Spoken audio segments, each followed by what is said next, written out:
Rockstar Gang, what is up? What is up, ladies and gentlemen? Welcome to the Rockstar Report. Welcome in. Man, we got a lot to talk about. Welcome to another episode of the Rockstar Report. What's up, Matt? What is up, Mr. Matthew Machado? Love saying that last name. Machado is such a fun name to say. I don't know why. I don't know. I feel like your name's like a WWE wrestler or something. I don't know. Like Eddie Guerrero, Matthew Machado. Kind of has the same ringtone to it.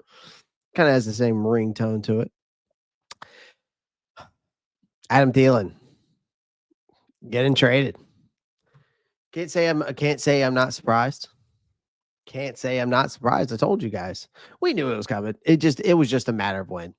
It was just a matter of when, right, ladies and gentlemen? That's all it was. It was just a matter of when. We didn't know when, but we knew it was coming. What's up, Amazing K, Hayden, yo, Clay? I think we potentially got some dogs today. We did. We might have.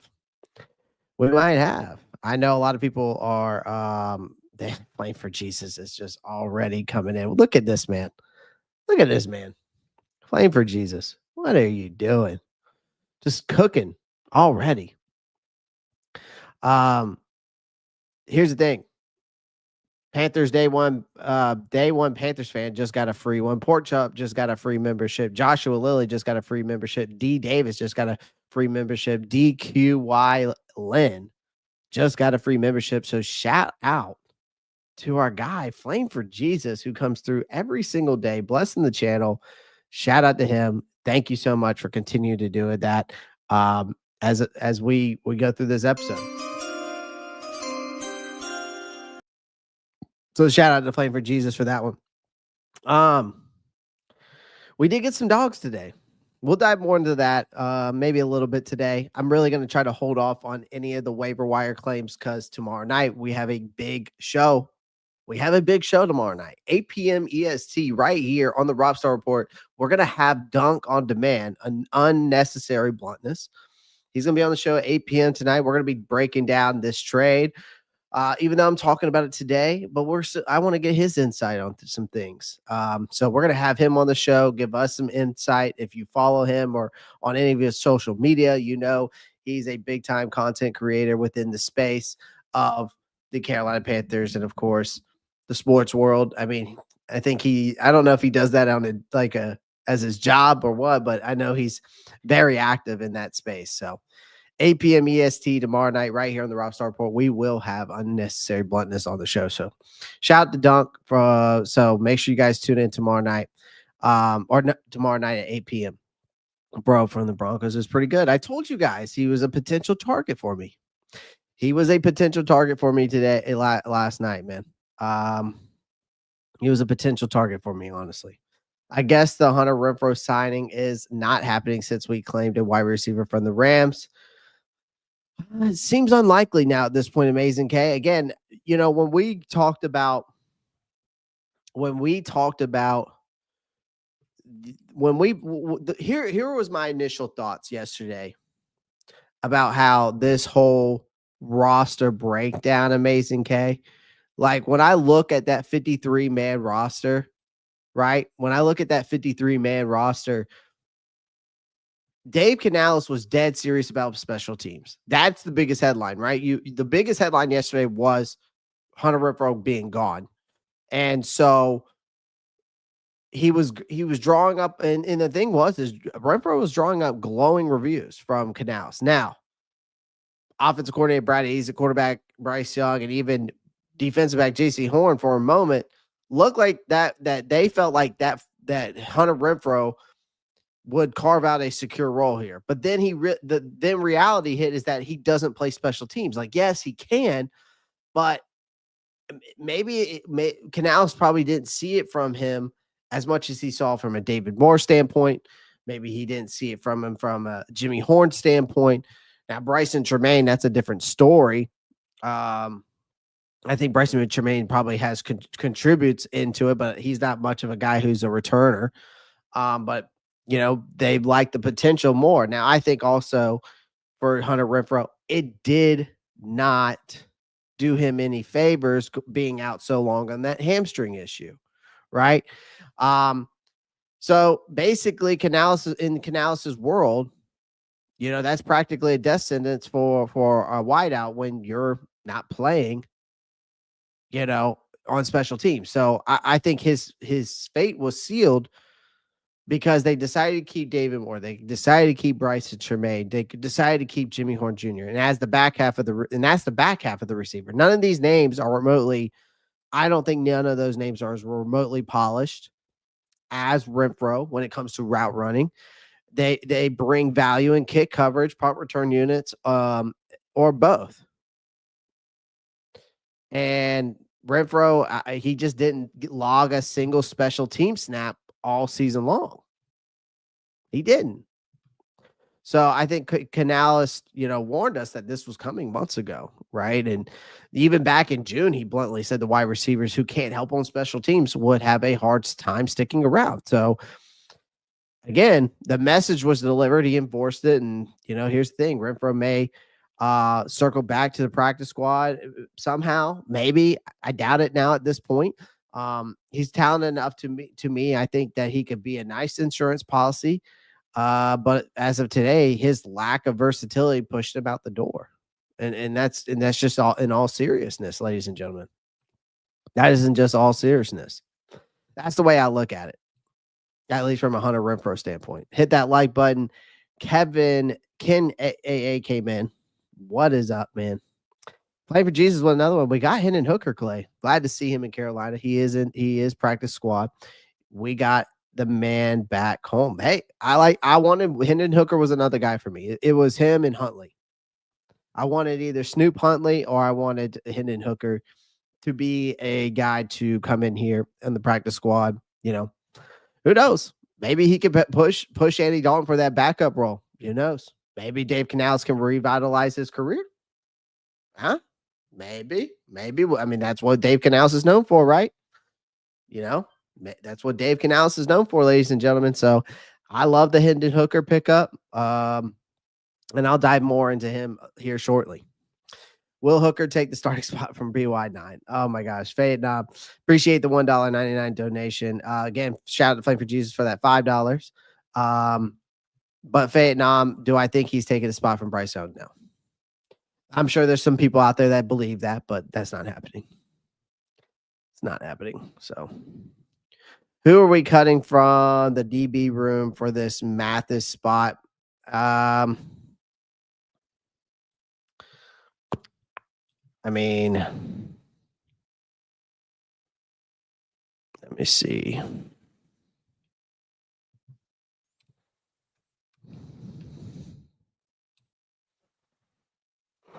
I mean, I don't see anybody that they cut. I mean, they've cut all the players. They just brought back guys for the practice squad. That's really what they did, Amazing K. There's not really someone that they cut particularly to bring them in here.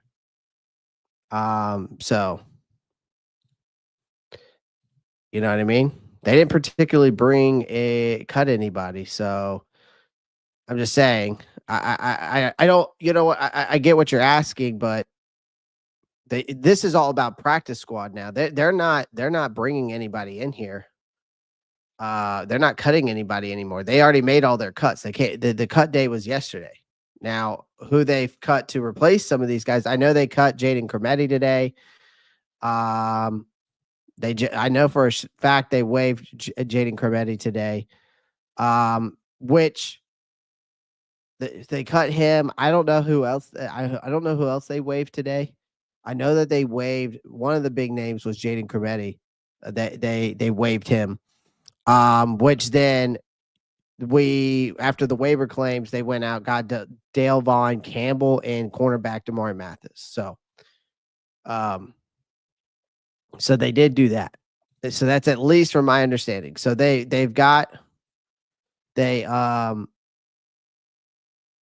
but who they did announce 13 additions to the practice squad today. So they basically officially have filled out the majority of their practice squad today. And those players, all whom spent some time here, Jassim Reed, Bryce Pierre, Michael Torkin, Jared Kingston, Brandon Walton, Jared Houston Hunt, Sam Roberts, Chris Barnes, Boogie Basham, Apollo Mwansa, which he's an international player pathway program. You got Shamar Bartholomew, who they brought back, Mike Reed, and Travion Thomas.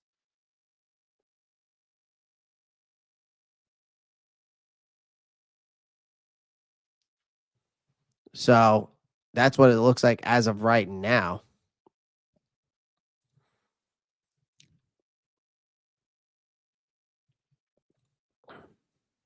Who are we cutting from the DV room for the math spot? They've already made. So again, they've already made their cuts. So Kermeti spot that Mathis took, basically, yeah. Which let's see. We got some more guys in here. I like thinking so much he helped Bryce. We'll talk more about Adam Thielen here shortly. I don't think David Moore is that great. I don't either. I know he beat him in college, but he's just now healthy from that ACL tear. He could beat him out. Anything could happen. Bryce could finally have a good year. We will see all of it. I like Adam too, but he was getting older. And guys like Coker and Jimmy Horn Jr. need to have a bigger role. I don't disagree with Jimmy Horn Jr. Coker will definitely have a bigger role fading on. What troubles me is that David Moore's still here. We need to let the young guys play. He's here for, I think at this point, they've kept him here because of what he could bring from a leadership standpoint, from a mentorship standpoint. Because without Adam Thielen, guess who is the leader in that locker room? David Moore. So, but I give him credit. He is only 30 years old. He's 5 years younger than Adam Thielen. But is the production as much as Adam Thielen? No. I agree, Faden. So it's Kermeti. Yep. So as of right now, who Carolina has signed after roster cuts. Let's see here. And they brought some guys back, man. They brought some guys back, and they brought, some other faces in. So NFL teams can carry 16 practice squad players, by the way, ladies and gentlemen. So you can bring in 16. You can have 16 players. I think that the biggest takeaway from, and I'll dive more into that here shortly. The King guy from Green Bay too is good too. I'm going to dive in it. We'll dive in a little bit about that here shortly. Let's go ahead and talk about the Adam Thielen trade real quick, ladies and gentlemen. Sorry, I'm all over the place because today has just been hectic between work and, of course,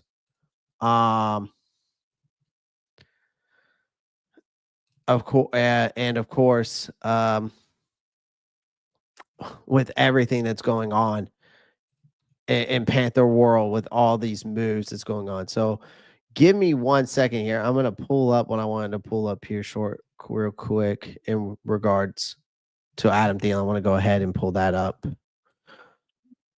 And we'll dive more into the picks here and the pickups here in a minute. I really want to talk about the Adam Thielen trade. I posted a short earlier today. If you guys got to see it, it was just a quick short. Nothing. It wasn't long. I was actually, the crazy part is when this whole thing came through. When this whole trade came through, I'm in the gym. All right, today's leg day. All right. And I'm sitting there crushing my legs, and then across my screen, okay, or I hear, well, in my earbuds, I hear the ESPN thing. And I'm like, okay, let's see what I just, I got done with the set, checked it, and it's, of course, the whole Adam Thielen thing. So of course I run outside after just squatting 225 like 15 times. You can't miss leg day, Clay. I don't. You should see the quads, man. I'm catching up to Turk Wharton, man. I'm trying to catch up to Turk Wharton. Trying to catch up to him. I got a long ways to go. Hey, but Clay's got some legs, all right, for being 5'9", all right. But I got some legs now. All right, but here's the thing. So here, here's my thought process, and I'm going to break this all down. So Adam Thielen gets to head back home again. 35-year-old gets to be back home where he wants to be, right? And here's the thing that I really want to address is I really want to address you Vikings fans that out here that just think that it's like here's the thing. Vikings fans were talking shit today after what transpired with this whole thing. They were saying, "Oh, well, Carolina didn't have any leverage. We didn't. Carolina doesn't have. Carolina didn't have any leverage, and we folded." What I want to say to all you Vikings fans, if any of you are watching, shut the fuck up. First off, okay. Second of all, go do yourself a favor and go find a mountain to climb. Okay, because y'all had no leverage in this. You're the one that had a hamstring issue with Justin Jefferson. You had a hand issue with Jalen Naylor. Rondale Moore is out for the year. And you got Jordan Addison, who got a DUI on a suspension. And you're telling me we didn't have any leverage? We got what we wanted for him. What are we talking about here? We're talking about a guy. Yes, I am thankful for what Adam Thielen did here. I am thankful for it. Okay. But I'm going to address these Vikings fans that think that they won this trade. How? We got the 4th round pick for him, essentially. We got essentially a 4th round pick for him. And if you know anything about 4th round picks, if you want to know anything about 4th round picks here in Carolina, Dan Morgan hasn't missed them.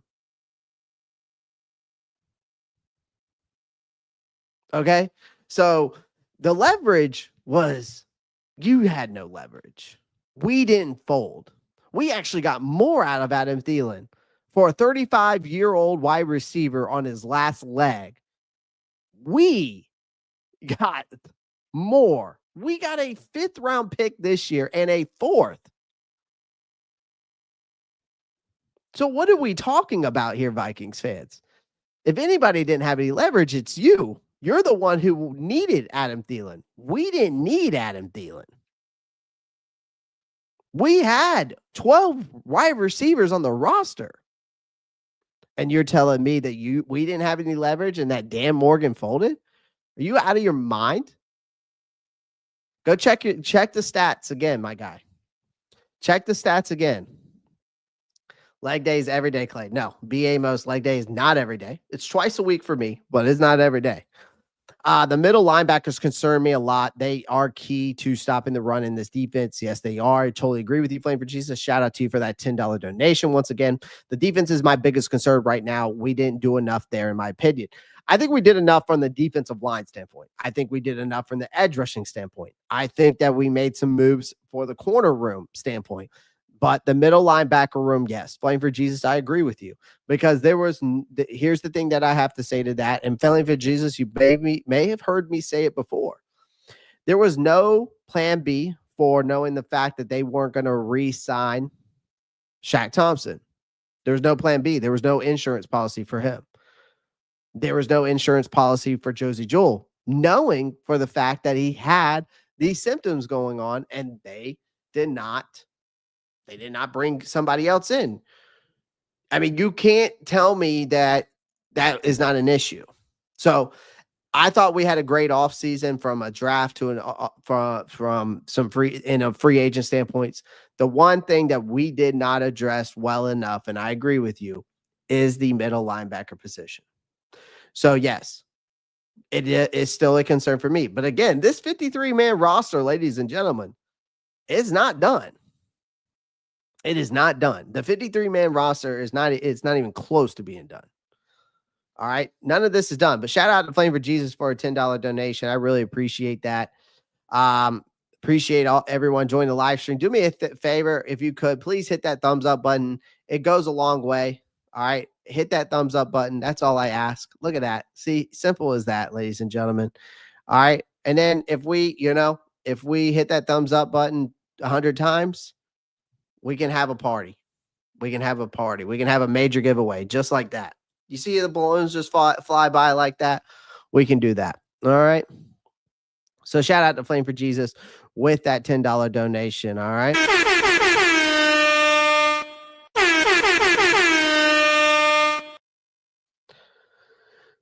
Let's see what else we got. Let's see what we got here. Perkins, what's good, man? What's good, man? What's good, man?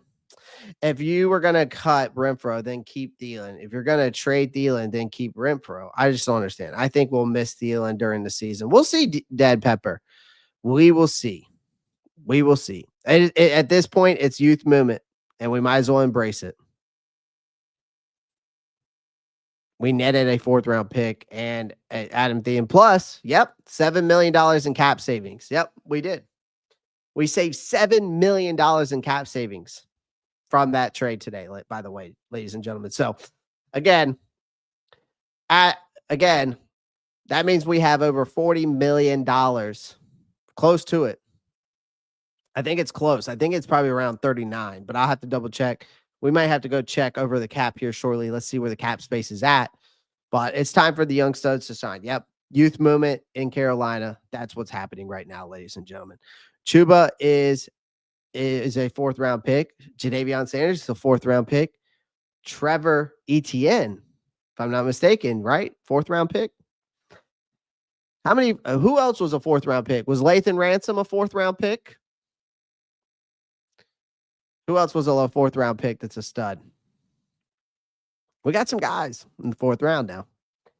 4th for a 35-year-old in his last career. Great trade for the Panthers. Exactly. We got a 5th this year and a 4th next year. Yeah. I mean, it's like, what, like, how did Carolina not have any leverage, Vikings fans? I just want some Viking fan to come in here and tell me that I'm wrong, because we're not. And I'm going to explain why we're not wrong a little bit more here shortly. Literally, their wide receiver core is basically Justin and Adam now. Shake my head. Yep. I hate to see Thielen go, but is what it is. Let's go, Young Bucks. Absolutely.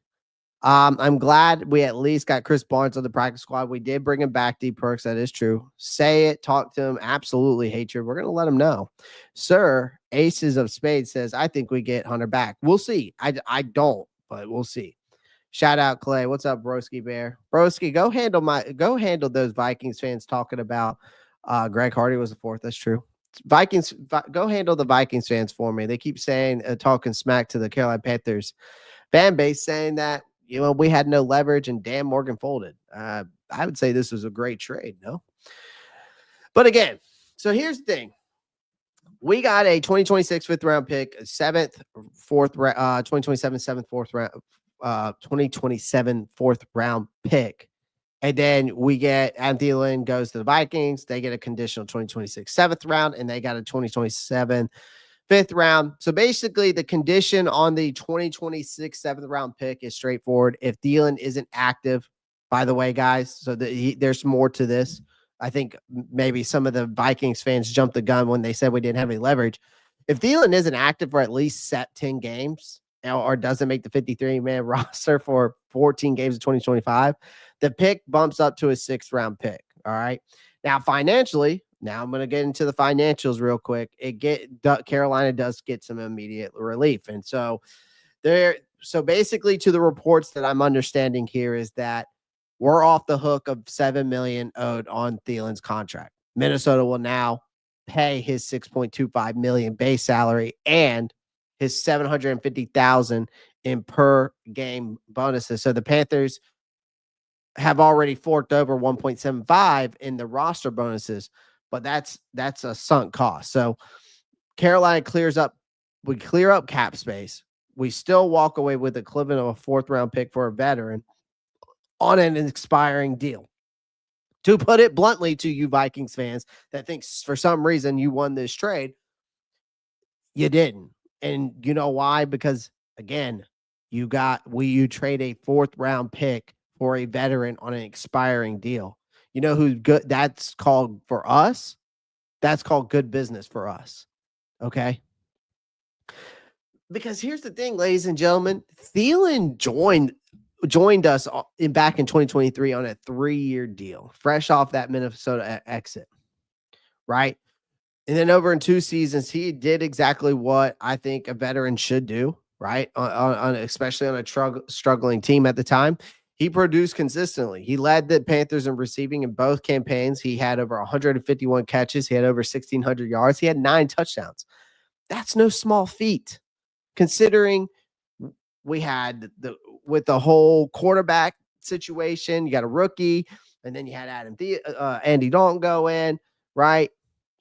And then you had Bryce go out, Andy Dalton back in. Like, it was, and then you had the offensive dysfunction. Like, if anything, Thielen proved he could still separate. He could still run crisp routes.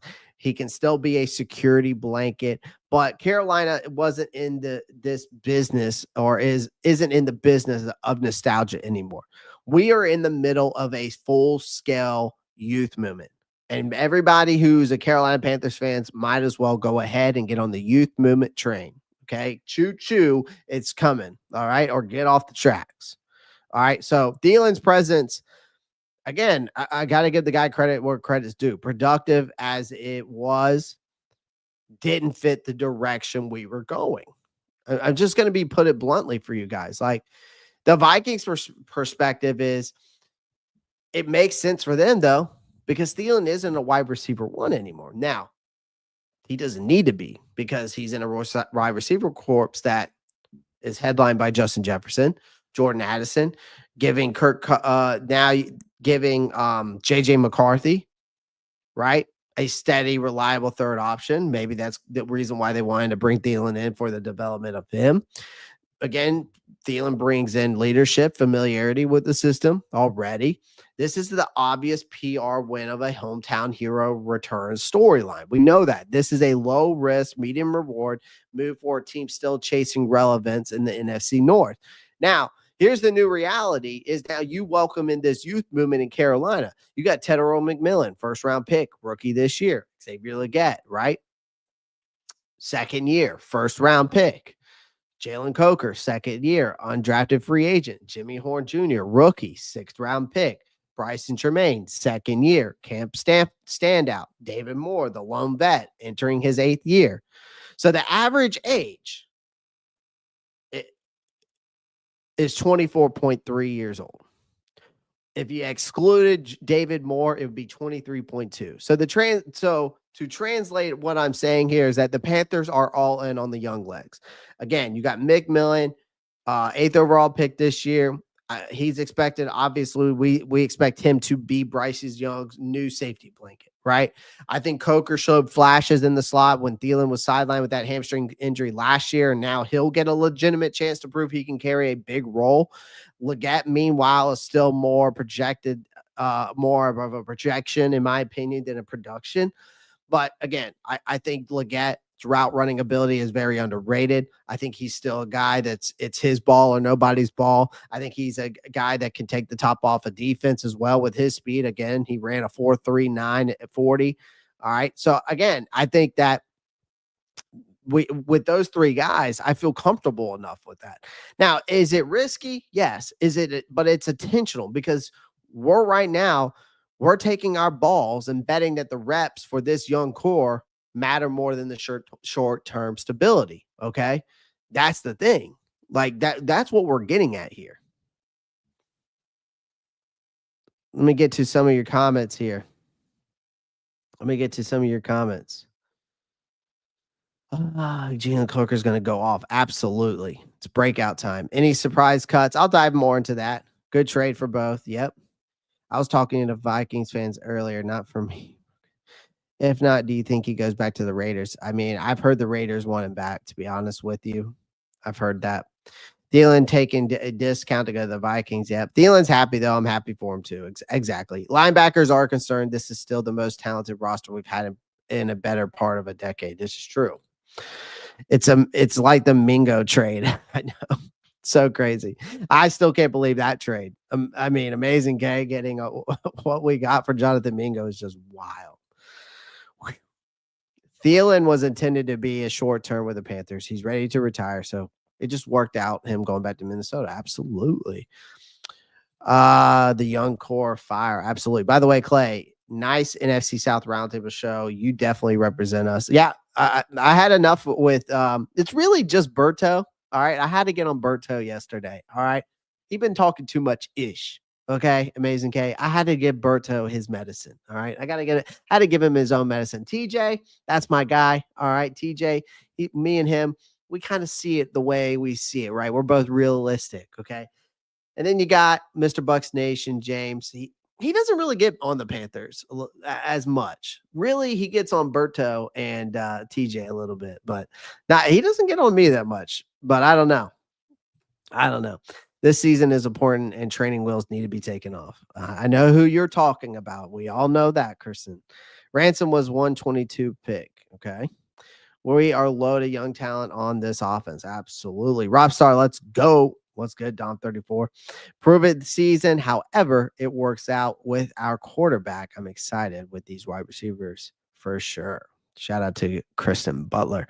If we didn't draft Nalo, do you think we would be able to make the trade? Do you, if we didn't draft Nalo, do you think we would make this trade? Probably not. Probably not. It wouldn't make sense. I mean, unless they had a backup plan. But I'm going to say Mason Kane, probably not. No. So it's a good question, though. But I'm going to say no. My Rob Star, my cousin Hendon Hooker, long term either way at the quarterback position. Hey, I'll talk more about Mr. Hendon Hooker. Late to the party. My God, we didn't do shit to add the inside linebacker room. Hey, I know, Kendall. I know. Flame for Jesus just mentioned it earlier. I know. No safety. There's no safety blankets in that inside linebacker room. That's for sure. Now they did bring back Chris Barnes, to the practice squad, but we'll see. No more safety blankets. Time for playmakers. Yes, sir. The youth movement. Let's go, baby. Commander 336. Let's go. All right, Coker will fit in right in on as a safety blanket. I think so. I think that Coker fills in that slot role nicely. I love it. I don't think there's a linebacker or a safety that can cover him in the slot. I think it's the same way if you put Leggett there. I think Leggett would thrive in the slot, especially with his speed. Could you imagine him going on a quick slant in the slot with that 4.39 speed and that big ass body going across the field? Shit. I think they might throw some different packages out there with Coker on the outside, him on the inside. I could see it. I could see it. Coker had over 400 yards in 10 games. He only started 6 of those. We will not miss Adam a lot of Bryce plays well. But if he misses wide open receivers like he did in preseason, then it won't be good. Flame for Jesus, facts. I don't disagree with you there. I don't disagree with you. Shout out for that $10 donation, man. Appreciate you coming through with that one. Another one. Appreciate you coming with that one. Let's see what else we got here. Got Ken 88. Ken 88 coming through says $5 donation. Says I love supporting the show. Keep pounding. I appreciate that, Ken 88. Shout out to you, my guy.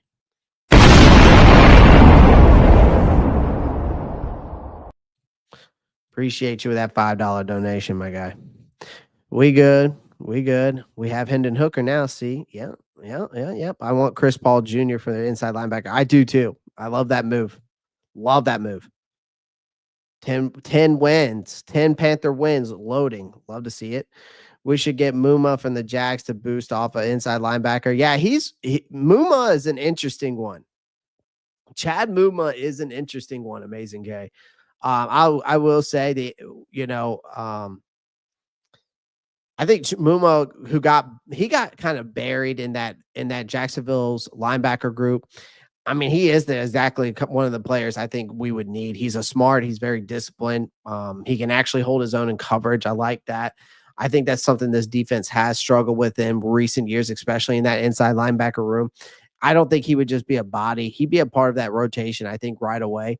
I mean, again, we have this inside linebacker room right now is an unproven unit, and Carolina doesn't need we need more than just depth. Like, we need competence, right? We need competency. So I think Muma would be a guy that could bring that. I like that take. What's the thoughts on Hooker? Hooker, he stayed, here's the thing. Hooker didn't do enough to, where he was at. Um, but he clearly, we didn't give up on him. We brought him here. Keep him on the practice squad, which means, maybe the team wants to develop him, right? They bring him in for the practice squad. Maybe they want to develop him. I mean, you never know. We've got a quarterback guru, right? So that's my thoughts. Couldn't it be a nice little resurgence? Coker, AD Moore, Bryce safety blanket. Yep. All our wide receivers are big body guys besides Jimmy. I like it. Absolutely. Coker is very developed already as a wide receiver ball awareness. He is wide receiver 1 in my eyes. Ooh, coming in with a hot take. Muma went to the okay. Muma went to the Colts. He is a heat seeker.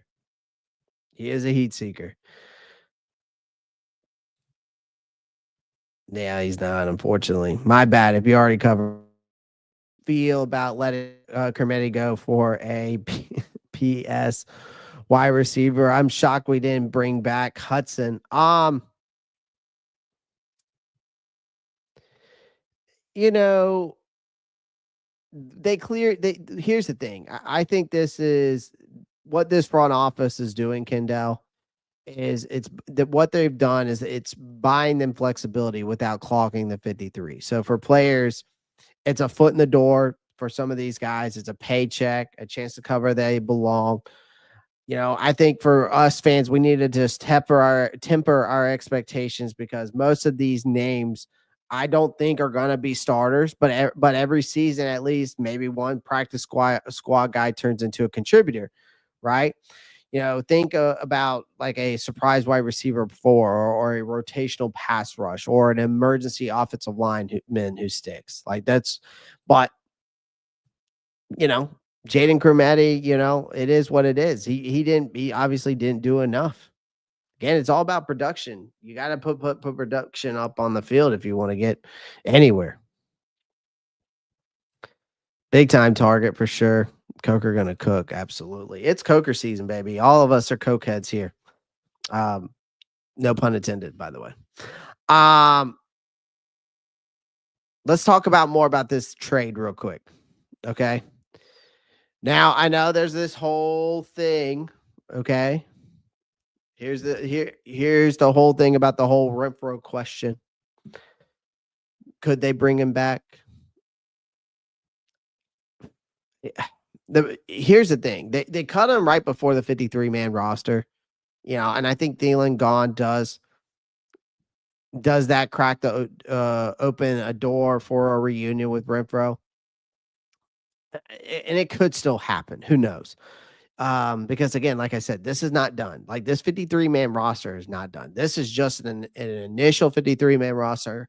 I think this practice squad is not done. This is just an initial practice squad. It's not. I don't think it's going to be completely done. I think we're going to be seeing moves all the way up till Sunday. I could see that happening. But we'll see. But Renfro's skill set, and I think a lot of you guys are like, well, what about Renfro? And I've seen some of your comments about that. I mean, Renfro's skill set overlapped heavily with Thielen's, which made him expendable before. But now his short area quickness, experience could be valuable, especially for Bryce Young, who thrives, timing throws and tight windows. That's what he does. But there's that local connection. Renfro's from my area. He's a Myrtle Beach native like myself. He's a Clemson product. He's publicly said he prefers to stay close to home, especially after sitting out all of 2024 because of the ulcerative colitis. But the thing is that the Panthers might come back and get him and stash him. Who knows? They might slide him into the active roster if the waiver wire doesn't deliver anything better. We'll see. Again, at the end of the day, I just want to say this with this Adam Thielen trade, and I'll close up on this Adam Thielen trade and we'll move on to other stuff.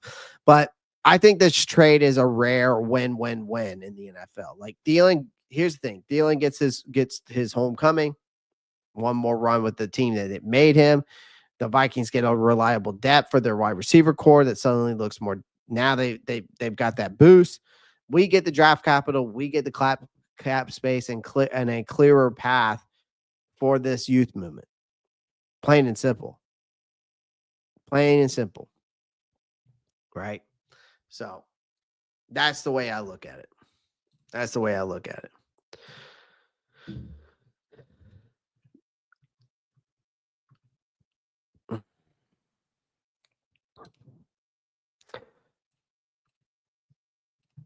What's up, Clay? What's up, SC Panthers boy 803? Renfrow missed like 2 weeks already, and dude hasn't played a real game yet. Yeah, and then when he did get in the game solid, it wasn't good.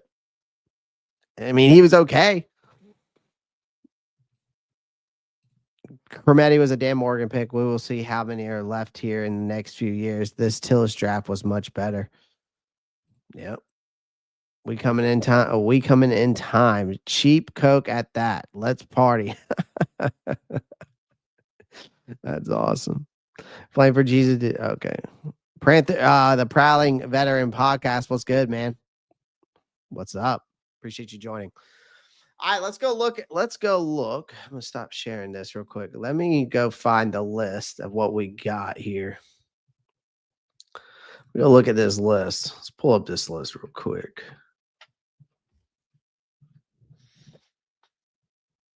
So we got 4 spots remaining based off this list right here.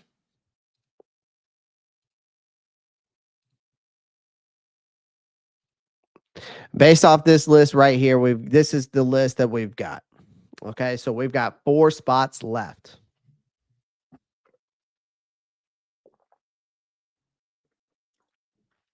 We got 4 spots left.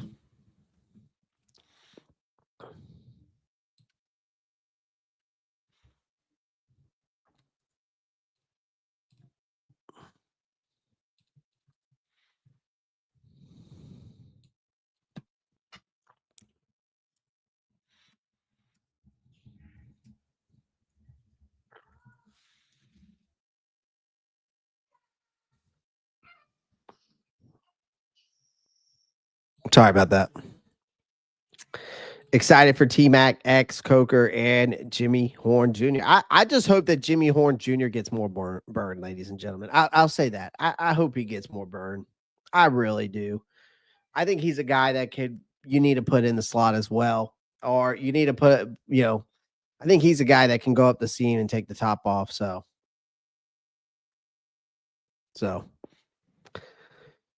time for Renfrow to move on with his life's work. I heard 5 guys is hiring. God dang, broski. No filter on that one, huh? Tell us how you really feel, broski. Did you notice that they looked at Tillis and waited for the nod before drafting? I'd have to go back and watch it. I'll say this. Looking at this practice squad, now looking at the names, let's start with the top one. Chris Barnes, I'm glad they brought him back, a guy that's got some veteran presence there. He's not the flashiest, but he's a steady. Teams always need linebackers who won't screw up assignments. Do they have Kalen King on here? Kalen King. Where's Kalen King? Did he put Kalen King on this list? Kalen King should be on this list. There's got to be another list out there. Is there another list? Let's see if I can find another list out there. Let's see. Let's see if there's another list out here of the full thing.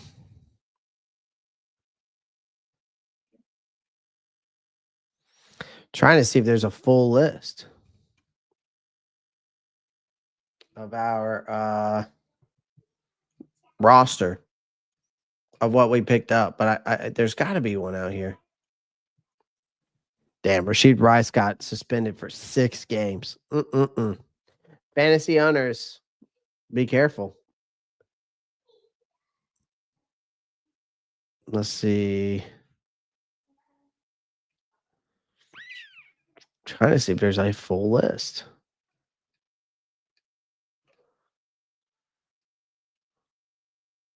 I have a full list in front of me. I wanted to see if they posted it. I have a full list because based off what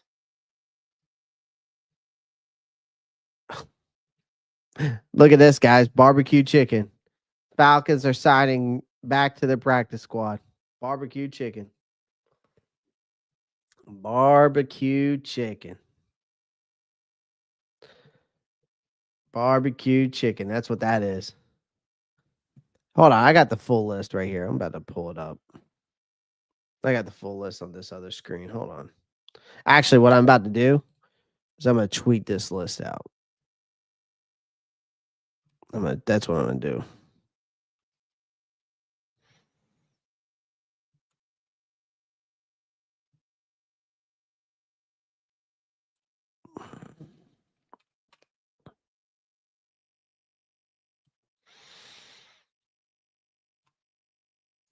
That's what I'm about to do. I'm about to tweet this whole list out. Hold on.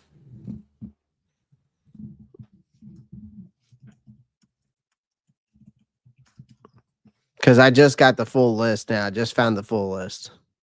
So sometimes you just got to do things on the fly, ladies and gentlemen. Sometimes you got to do it on the fly. How many players is this? 1, 2, 3, 4, 5, 6, 7, 8, 9, 10, 11, 12, 13, 14, 15, 16. All right, so there's that. We were able to keep 17 players because of Mwanza is in that foreign practice, the foreign players. And I'm going to put Hendon Hooker. Hendon Hooker. Love to hear it. I think if anybody, here's the thing about Hendon Hooker too, guys. If there's anybody that could revitalize that guy's career, you've got the guy who's known as the quarterback guru. Wouldn't be surprised if that's somebody, if somehow like something like that, like Dave Canales, would be able to do with a guy like that. I wouldn't be surprised. And he's just now like really getting over that ACL tear. You know, I think he's a guy that could be sleeping on. Now, I'm not saying he's going to beat Bryce Young or anything like that. Let's relax.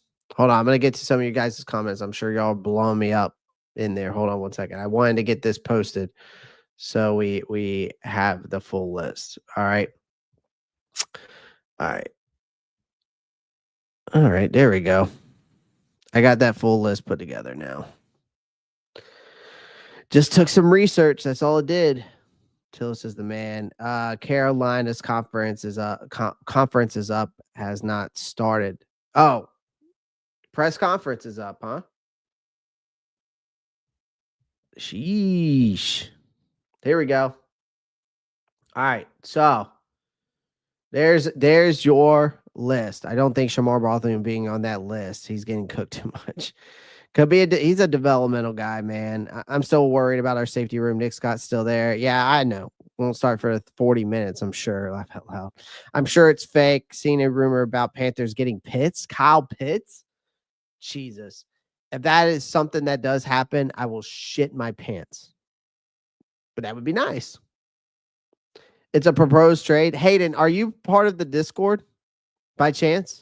Or can you put the link in the chat or something for me? I would love to see that proposed trade. Billy Ambrose, new member. Shout out to C3 with C3 Billy Ambrose for becoming a member of the Robstar Report. I appreciate that, man. Appreciate you, brother. Thank you so much. And that's the bottom line, because Stone Cold said so. Damn, son, where'd you find this? Shout out to Billy. $5 donation, though.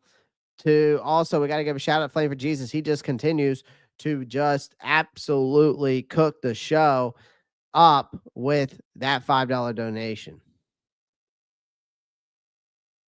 But that's not it. That's not the one I wanted to hit you with.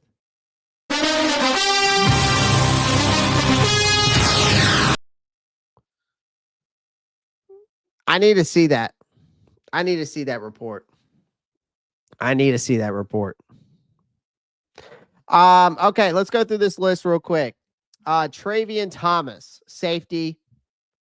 Depth at safety is thin, but he does provide some developmental upside. I will say that about Tre'von Thomas. He does provide a nice developmental upside. They bring in running back DJ Dallas, a versatile back with experience as a runner, receiver, and guess what else he's good at? A returner. He's basically one of those Swiss Army knife guys waiting to get his call up, right? I think Hendon Hooker. I know everybody's all about Hendon Hooker right now. A developmental quarterback project continues for this guy. The arm talent for sure is an intriguing one for me. I will say that. It's an intriguing one. Okay. But he's still providing to prove he belongs in this league long term. We know that. Anania Smith, a shifty slot weapon with return ability, a stash player who gets snaps if injuries mount a wideout, right? Shamar Bartholomew, again, I know a lot of you guys, like Playing for Jesus said, he's going to get cooked, okay? He's going to get cooked. I hear you, Playing for Jesus, but he is a developmental defensive back with size, speed to work with. I think that's one thing. I love the Kalen. Here's one I do love. I love the DJ Dallas. I love the Hendon Hooker. I love the Anania Smith. But this one right here, from a defensive standpoint, I love the Kalen King move. This guy was touted as a NFL caliber corner coming out of, if I'm not mistaken, he's out of Penn State, right? Kalen King. Can someone fact check me on that? Can someone fact check me on Kalen King? Penn State, correct? I'm pretty sure I'm right on that. Someone fact check me real quick as I take a sip of my coffee.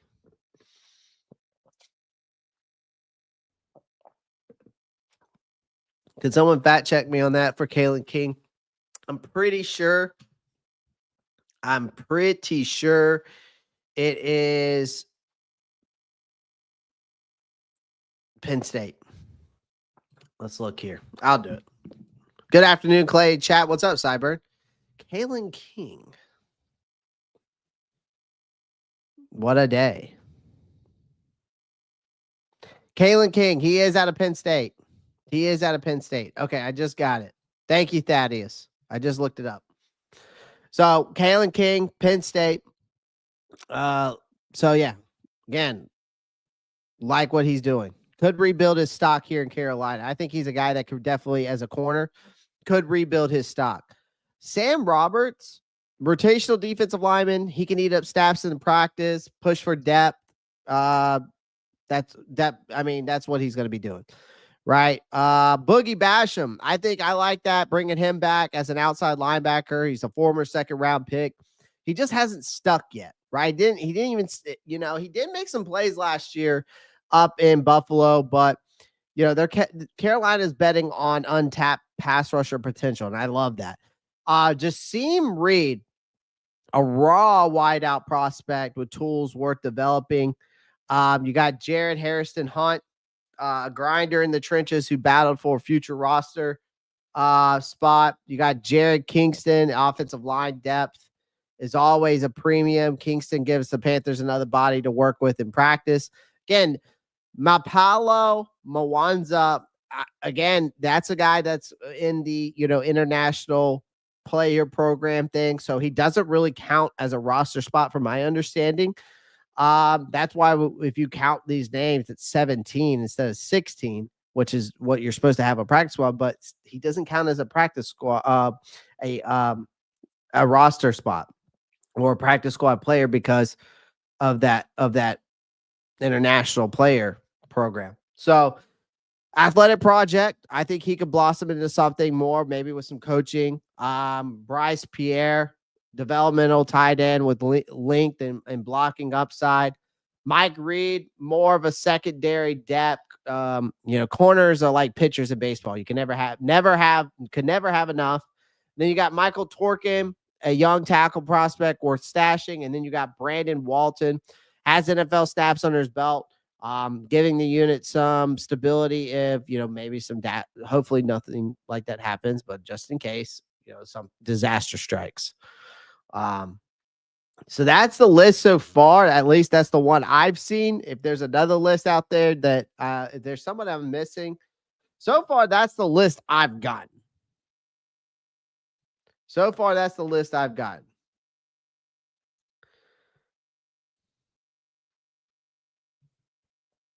So, there were some guys I was looking at. Chris Paul Jr. was one. I thought I would love to bring him in. I thought Chris Paul would be a guy we could bring in. He's not the biggest guy in the world from a linebacker standpoint, but he's he's a guy that's like 6 foot, like 220. I think he is. He was a 5th round pick by the Rams this year. Looked like a lock to make their roster. I thought, because it sounded like from reports he had a strong summer, but ended up getting cut, hitting the waiver wire there. I was hoping we would get him, but we didn't. He's an aggressive, very instinctive, athletic inside linebacker. You could stick him with modern day tight ends and running backs. He's only 22. He's a developmental linebacker. I thought that would have been a guy that maybe we stash, because in 2 years, he might be a guy that everyone wonders how they miss on him, right? That was one guy. Of course, we can't forget about that kicker in Pittsburgh, Ben Solds. I thought that was a guy that maybe we took a look at, but obviously they're going with Ryan Fitzgerald, another rookie. And then I thought maybe Tyler Huntley was another name out there I thought we could take a look at, but obviously he signed with he went back to the Ravens. So, but if I'm not mistaken right now, I'm pretty sure that is and then we also claimed 2 players on waivers. You had Delvon Camper, Damari Mathis. They went out and got those guys. I don't know who else they claimed. I know for right now those are only 2 players I know that they tried to go that they did put some waiver claims in for. Trying to see if there was any other names out there that they put some waiver claims in for. Let's see. There's a few. Let's see. They still got 4 spots remaining. Yeah. So they got Delvon Campbell in the active roster, and they got Damari Mathis in the active roster as well. So those were only 2 waiver claims. Let's see if there's any other ones.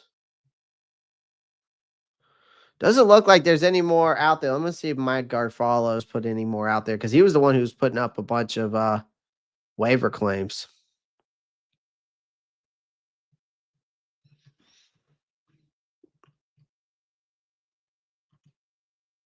I don't see anybody. Okay, so what's good, Jay the 6? What's good, man? Hendon Hooker played high school ball in the Carolinas. I was just saying welcome home earlier. Vietnam, you saw him giving Ronnie heck earlier. I think he is a 3rd string quarterback at the moment. Yeah, probably so. Braden Switzer would have been a good one too. Yes, Hayden, I'm all about that. I would have been all over that too. I like Braden Switzer coming out of LSU. He was one of the guys that I wanted to draft if they weren't going to go get Nick Scourton or Princely, but I was high on Braden Swinson. I think I have Braden Swinson though as a 4th round pick. Maybe I had him as a 3rd. I'd have to go look. I think he moved up though in the draft on some people's draft boards. Someone replied to one of my comments to one of your video shorts telling me I called it. If you can get a 4th for Thielen, you do it. Yeah, absolutely. I mean, I called it too. I said, if you can get a 4th round pick, call it a day. I didn't think we were going to get a 3rd round pick. Yep, they did sign Hendon Hooker. They did. Hey, the arm talent's intriguing, ain't it, Broski Bear? The arm talent is intriguing. Sad Chris Paul was claimed by the Seahawks. It is sad. It is sad. I wanted Chris Paul Jr. Liked him coming out of Ole Miss. I did. I liked him coming out of Ole Miss. I did. So, I want to go let's go look at the cap space now. I want to go look at the over the cap and see if we can get a cap space overlook real quick. See where this team's at from a cap space standpoint. Why not, right?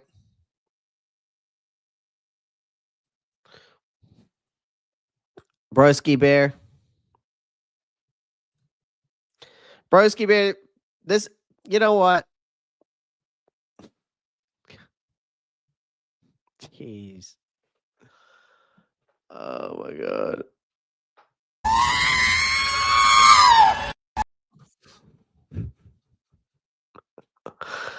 Oh, my God. You have no filter. Broski Bear has no filter, ladies and gentlemen. Cocaine is a hell of a drug.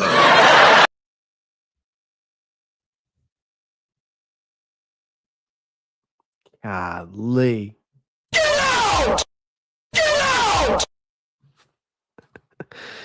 Golly. A fourth round pick plus the pay of all that salaries sounds good to me for sure. What up, man? Beat VT. Yes, sir. This Sunday, baby. Gamecock football on. Let's go. Gotta love it. Gotta love it, Justin. Gotta love it. All right. So right now,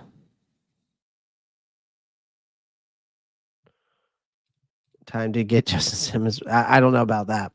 Isaiah Foskey, all-time Notre Dame sack leader, dropped by the Saints would be nice. Listen, you can go ask your boy if you watched the NFC South round table. I can tell you right now, Isaiah Foskey ain't it. Panthro 74. He's not. He's not. He ain't. That ain't it. Go look at his stats over there in New Orleans. That ain't it, my guy.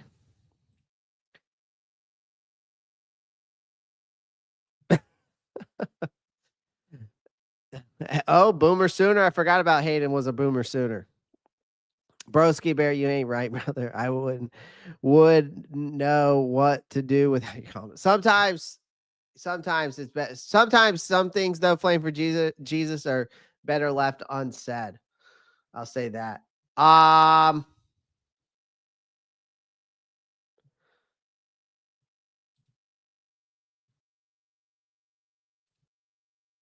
right. So here we are with the cap thing. So right now we're sitting at 23 million.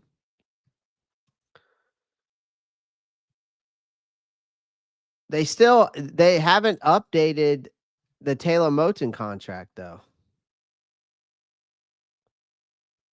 In their system, I don't think.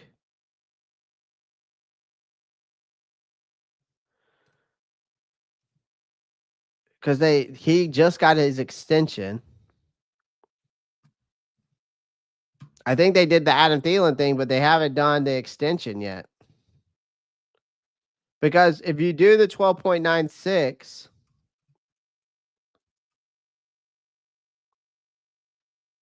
see here. There's Adam Thielen. There's the dad money. It's 3.4. But with the contract extension of Taylor Moton, that's 12.96. We were just at 19 million. Would Nick Harbor have a crazy year like Leggett did? I hope so. I think Nick Harbor's more athletic. I mean, Nick Harbor's faster than Xavier Leggett. The problem is I'll say this. Xavier Leggett knows how to create separation. Nick Harbor's got to get better at that. That's the biggest thing with Nick Harbor. Like Nick Harbor can be a stud of a wide receiver with his size and all that, but he's got to be able to create separation. He's got to get better with his route running. That's the biggest thing with him. He can go up and get it too. He's a big dude. Like I think he could be like another T-Mac if he just, gets his route running more polished. And yeah, he could be nice. And Lenore Sellers will feed him if he gets open.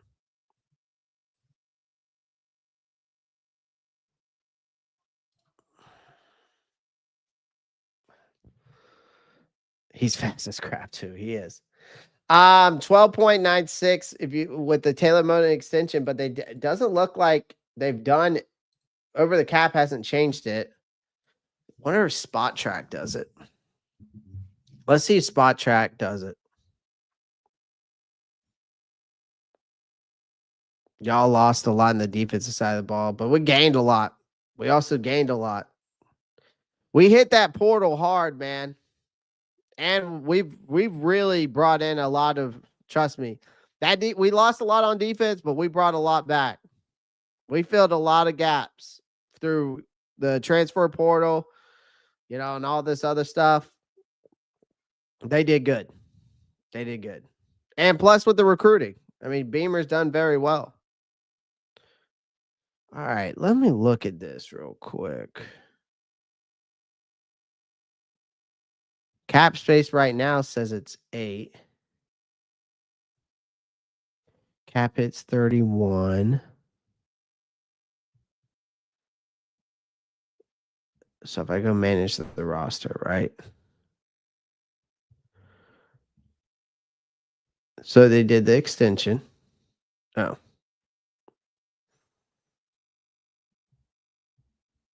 Where is... Yeah, it doesn't look like they've updated anything on the cap space at all, guys. Ladies and gentlemen, they just haven't. I was hoping that they would, but they didn't. Because right now, I think because with the extension, you save 12.9, and when we traded Adam Thielen, which he's down here, we traded him post June 1st. We saved 7.1. So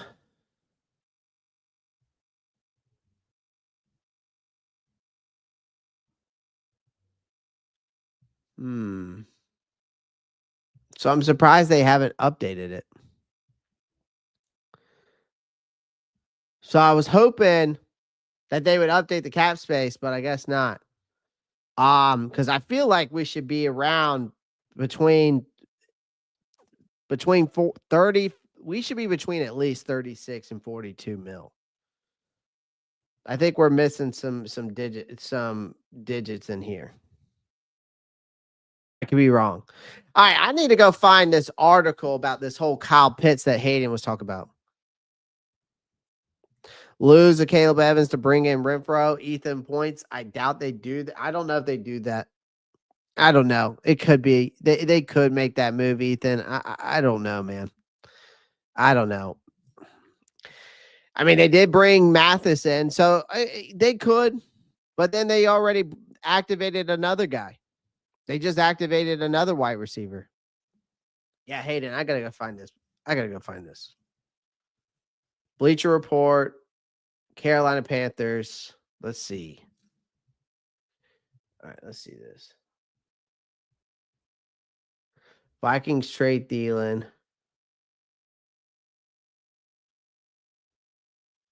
Where is this at? Practice squad, Kyle Pitts. I want to find this Kyle Pitts thing. Oh, excuse me. Bleacher Report. Kyle. Now I got to go find this. Bartholomew is on the practice squad, yes. Football Forever posted it. Okay, so this is today.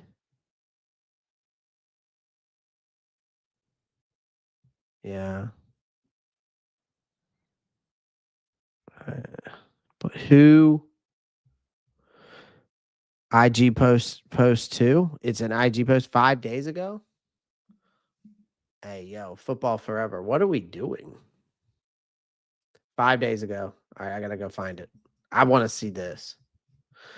Oh, wait, hold on.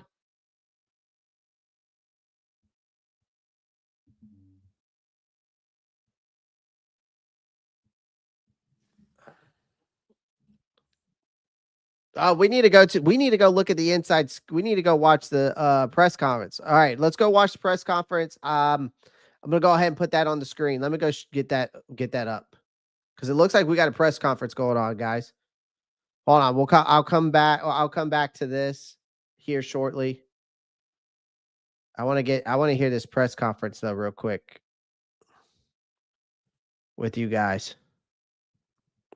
I sent it to you. Oh, thanks, Matthew. I'll pull it up. I appreciate you. Let's pull up this press conference. Let's listen into this press conference. I'm gonna pull once I find that clip, and once we're done with the press conference, we'll find what Hayden was talking about because I'm interested to see this. Also, there is news in this press conference about Hunter Renfrow.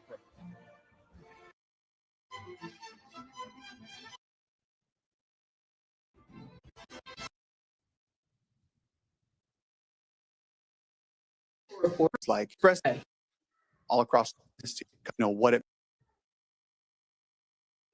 It's not. I want to back it up because I want to see. Okay, here we go. All right. Well, an eventful couple of days. With Adam being traded to the Vikings, I first wanted to just talk about, my time with him here, and just, the competitive spirit, the toughness, and really just the energy he brought every day, professionalism, and how it really impacted and affected, a really young group of wideouts and a young coach. It's something that, I'll take with me forever just to kind of see what it means to him to go out there every day and to get after it. And I remember him coming off the field in games. He's just like, at the end of the day, it doesn't matter what you call, we got to make the play, and just challenging me, challenging the group, and that kind of fire, that'll be missed here.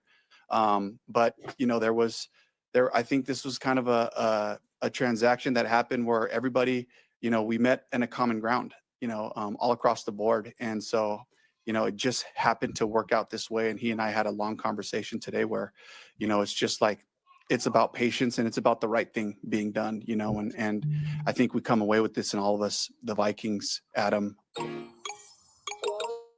Take what you do best.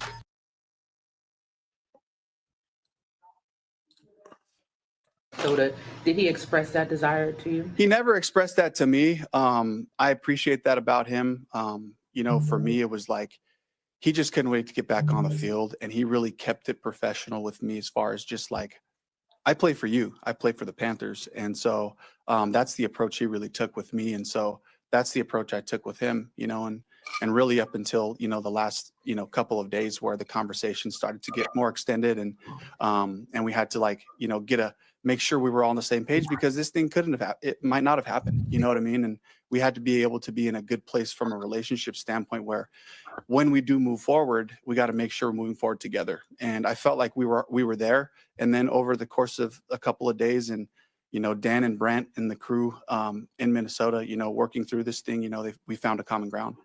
I think you said you wanted to do right by Adam.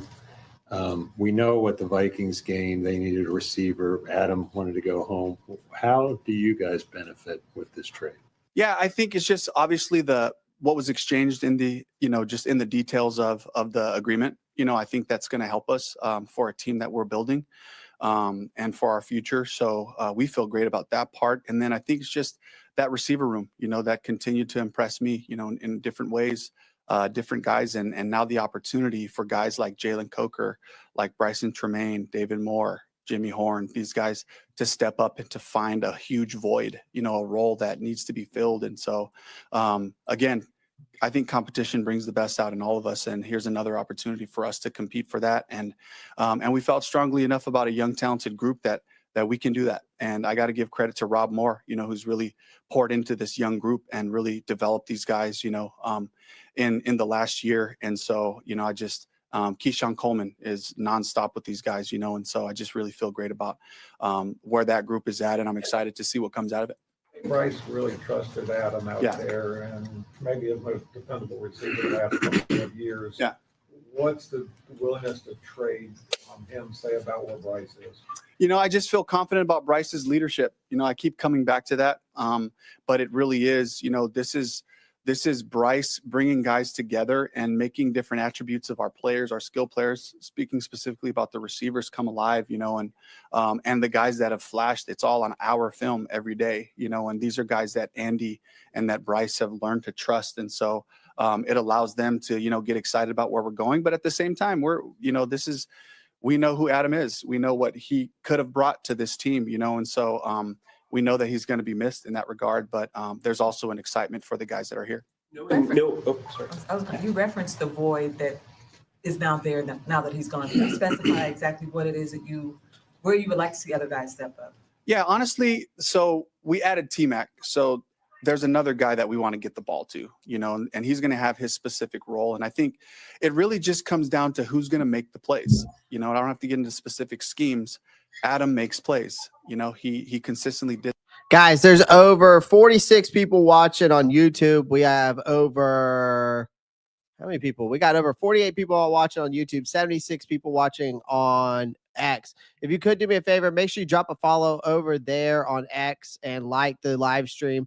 Also on YouTube, make sure you pound that like button. There's 16 of you. Actually, there's 18 of you slacking. So let's get those likes up. I would greatly appreciate it. That's all I ask. That for his career, and certainly last year at the end of the season when he came back to us, he made plays. And so this is just an opportunity for guys to be there and to be available for Bryce, whether it's on a critical third down or. All right. I do want to pause this real quick because it sounds like to me with what we're talking about here, it sounds like the ball's in Hunter Renfrow's court. Okay. From a Dave Canales perspective that he mentioned. So I just want to throw that out there. And it does seem like Jalen Coker will be getting majority of the slot. So he is number 3, well-deserved. We've seen him just progress, polished route runner. I mean, the guy gets open, elite hands, great body control. He just knows how to get open, create separation. And I think he's going to cook in the slot. And I look forward to where this is going. Whether it's to win the game, and these are incredible opportunities for them. As much as what Adam brings to the offense, you've also seen the offense without Adam, and Jalen Coker got a lot of playing time in his stead. How much did his performance down the stretch last year, or at least while Adam was out, play into the conversations that you said, hey, we feel comfortable going in? Yeah, it's a big part of it, right? There's guys that we're excited to see play more and to have those opportunities, and Jalen Coker certainly is one of those guys. And that was our message to all of them, right after the decisions were made, it's like, okay, here's an opportunity, guys, and so I'm excited to see, who steps up for us and who plays in those roles. You also brought in a wide receiver and a cornerback who Evero has experience with. What do those guys bring to the table? Yeah. So, big, strong athletes, we're trying to just elevate the speed, the size of our roster. We're continuing to look at all the practice squads. And, while we have our initial 53 set right now, we're going to keep looking. We're going to keep looking at in all positions, throughout the course of the season to see if there's somebody that can help us in a specific way. So, I think Mathis has the traits, as a cover corner, and he's been in the league for a little while. And then I can't remember.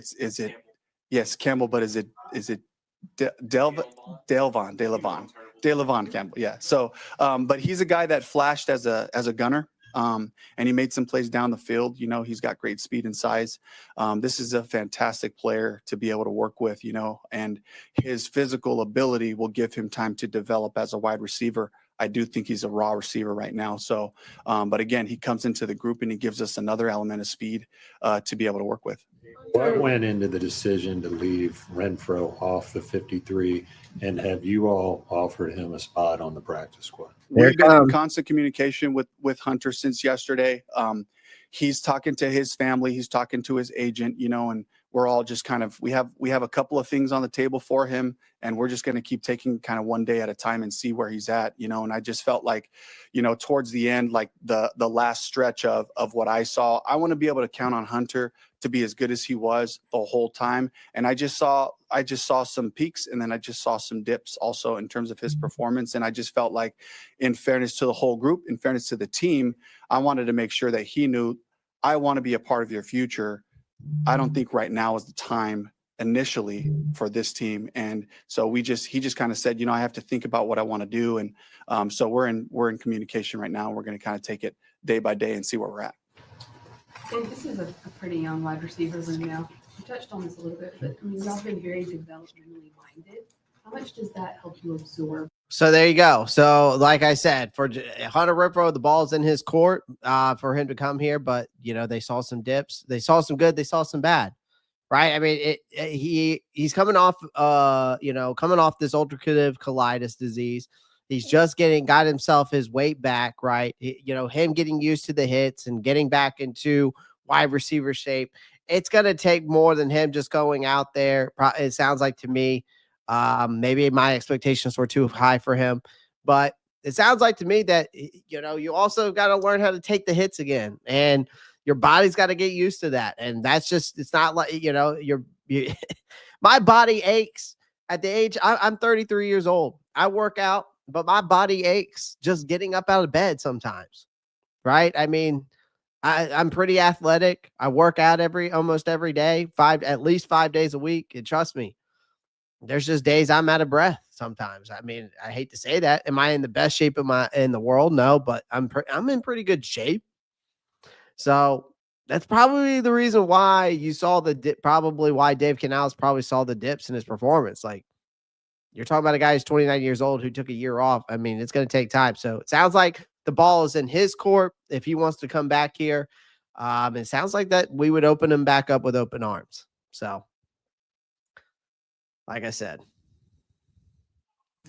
What's up, Uncle Leroy? Absolutely. It's the nature of this thing is that if we coach our guys well and we accumulate the right talent, that we should see growth. We should see strides from our players, and that's the charge of our coaching staff, to pour into these guys so that we get to a point where we can make moves that make sense for everybody, that we can make moves and the next guy can come in and perform for us. And so it's an attribute to the atmosphere, to the culture. And again, to Rob Moore and to Brad, and Keyshawn, who are working with these guys all the time. You went with 4 inside linebackers and 4 safeties. Do you feel comfortable with those numbers as well as the talent that's in there?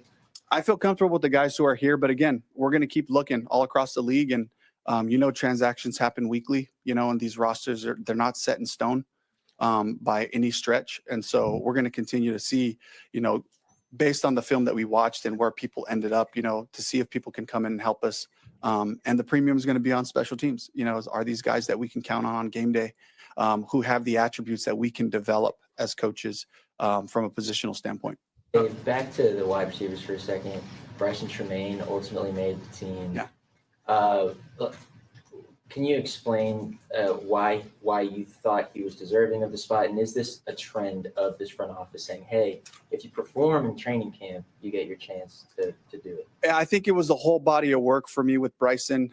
It was our ability to trust him in a bunch of different roles. He played a couple of positions. So for people who don't know how hard that is, when you come into his first camp, he was in the meetings all spring, but he wasn't on the field. To be able to come in, play multiple spots, to be able to show us that he can do some stuff on special teams. That's exactly what we're looking for. The toughness in his style of play, the way he shows up in the run game blocking, just the high level effort that he gives every time he's on the field. It's exactly what we're looking for in the character of a player, a Panthers player. And so these are the guys that get rewarded, are the ones who are dependable and who are physical, and bring a variety of things that they can help us with on game day. Is he a Brad suggestion or a personnel suggestion? I know Brad's got the Stanford. It was a personnel move. So this is somebody that Dan identified that we gave a futures contract to from the Commanders, and someone that they had their eye on from last year. And, we didn't even get to see him in the spring. So we really weren't sure what we had, but he showed up healthy and in great shape. And his conditioning was at such a level that he can give maximum effort in everything he did, which is such a great, just a great note for everybody. Like, your fitness level allows you to do more, and he just consistently got himself out there and gave great. We sure did, Joseph. We sure did. Signed him to the practice squad. Effort. With Adam leaving, how much does David Moore step up as the veteran voice in that room? Yeah, David's been a kind of steady, consistent, calming presence for the younger receivers. He knows what it's like to battle his way onto a roster. We drafted him in the 7th round in 2017. He was on our practice squad for most of that year, and really didn't start to see significant snaps until the second year. So he knows what the grind looks like, and he understands the frustrations of a young player who is on the practice squad, and they can't just kind of give in to just a role on practice squad. You're trying to show us that you can help us on game day at some point. And so, he's kind of just been a sounding board for me in terms of the style, the effort, the characteristics, the attitude that we're looking for every day. So I'm glad Demo's here. And I know like he plays both sides, he plays both outside spots for us. So he's got versatility and he's able to show the guys too. He'll also go in and catch a punt. He'll go in and cover. He'll go be a gunner at times.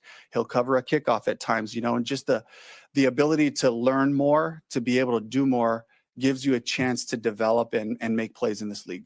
Where are you with Ryan Fitzgerald? He's our kicker right now. But again, we're going to take this thing week to week, and see how he's doing and kind of just continue to look at what's out there, and we'll make the right decisions for the Panthers as we go along with this thing. Doesn't sound like a real strong vote of confidence. Was there something in preseason that gave you pause? I would say the same thing for any other kicker that was here. This is a performance type of league, and these opportunities.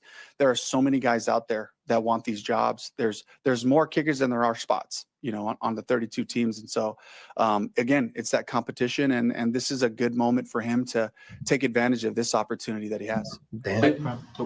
Two promising developments at practice today. Nick Scorton seemed to be full participant. Yep. So is Tommy Tremble. Can you just give an update on their status? Yeah, so Nick was cleared to be back into practice. He took about 50% of the snaps he would normally take, but he handled it well. I'll follow back up with Denny to see how he comes out, just following the practice. But he looked good. He was out there running around. Tommy, same thing, was excited to just get him to put hands on some people today and fill that part out, because, again, that's the next step for him as we get ready for game week.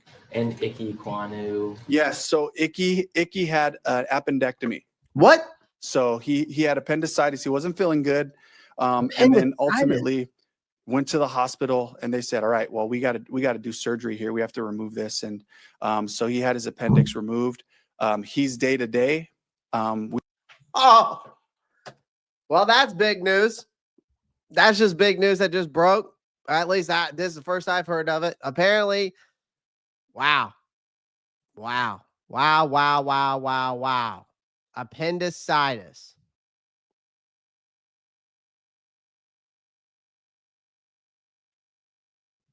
Dang.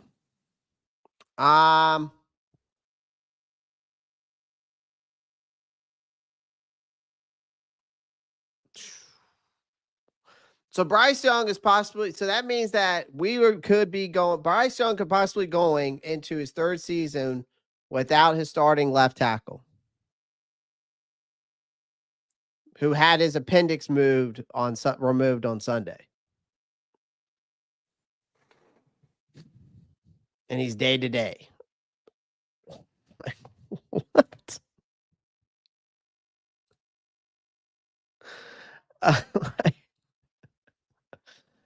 This is news to me.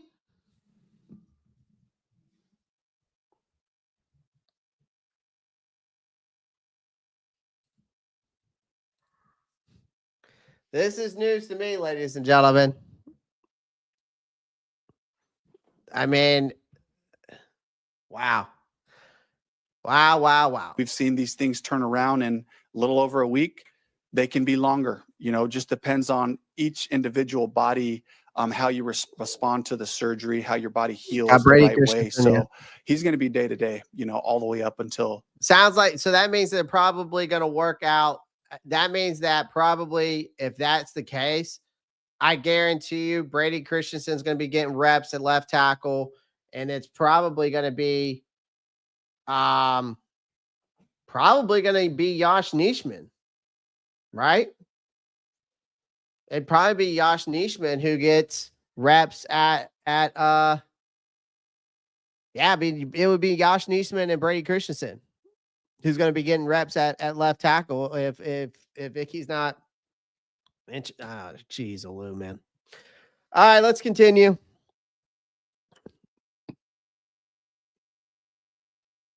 Well, I mean, Dead Pepper, this has really been the biggest injury besides Tommy Trimble, and then of course the Josie Jewell thing. But really, other than that, injuries wise, we haven't been too bad. I mean, of course, you had the JC Horn accident, but that's, you know,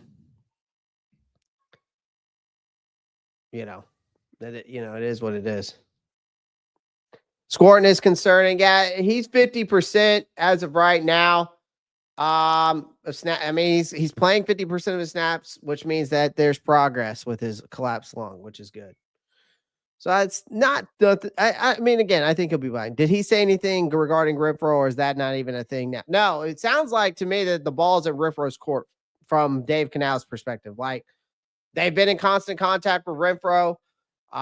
They said that he basically said he saw some ups and downs from Hunter Renfrow, but it sounds like he said that Renfrow has to think about what he wants to do. So it's up to Hunter Renfrow. It's up to Hunter at this point. That's what it sounds like to me. The game. So that's something that we have to keep our eye on as we go. When was the surgery? That was Sunday night. So he started to feel sick a little bit before that. And then finally Sunday night, he went in and then was diagnosed with, appendicitis. And so they removed his appendix. Understanding that. But the good thing about Nick Squirtin, he is cleared to practice. All of this is a part of the business, including the Adam Thielen trade. What if the last 48, 72 hours been, in addition to the trade, really just the process of getting down to 53? Yeah, it's always the hardest part for me. I think the week leading up to the last game, I feel it more. I can feel the stress. I can feel how important this is for all the guys. And so we can all feel that, and I just try to encourage the guys in that to just enjoy the day, gratitude for this moment, for all the hard work we've done together, and to make this last game a celebration of the work we've done to throw a great camp. And then Kendall, was he referring to Hunter rejoining the practice squad or the active roster? He didn't necessarily say.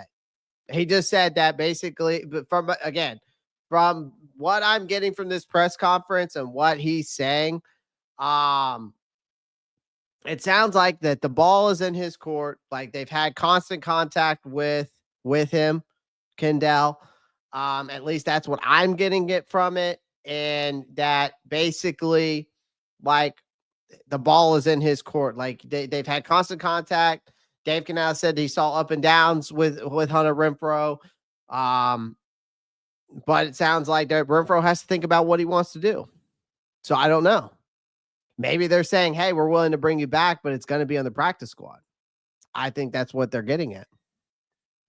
So maybe that's what he's thinking. Brady Christian is the backup left tackle. I'm not worried about that at all. Brady only allowed 1 sack from that position. Bryce backed into that one.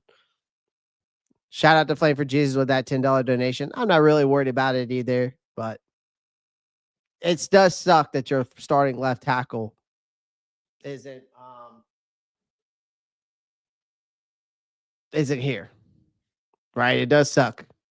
And that's the bottom line, because Stone Cold said so. It does suck that your starting left tackle is not starting the season.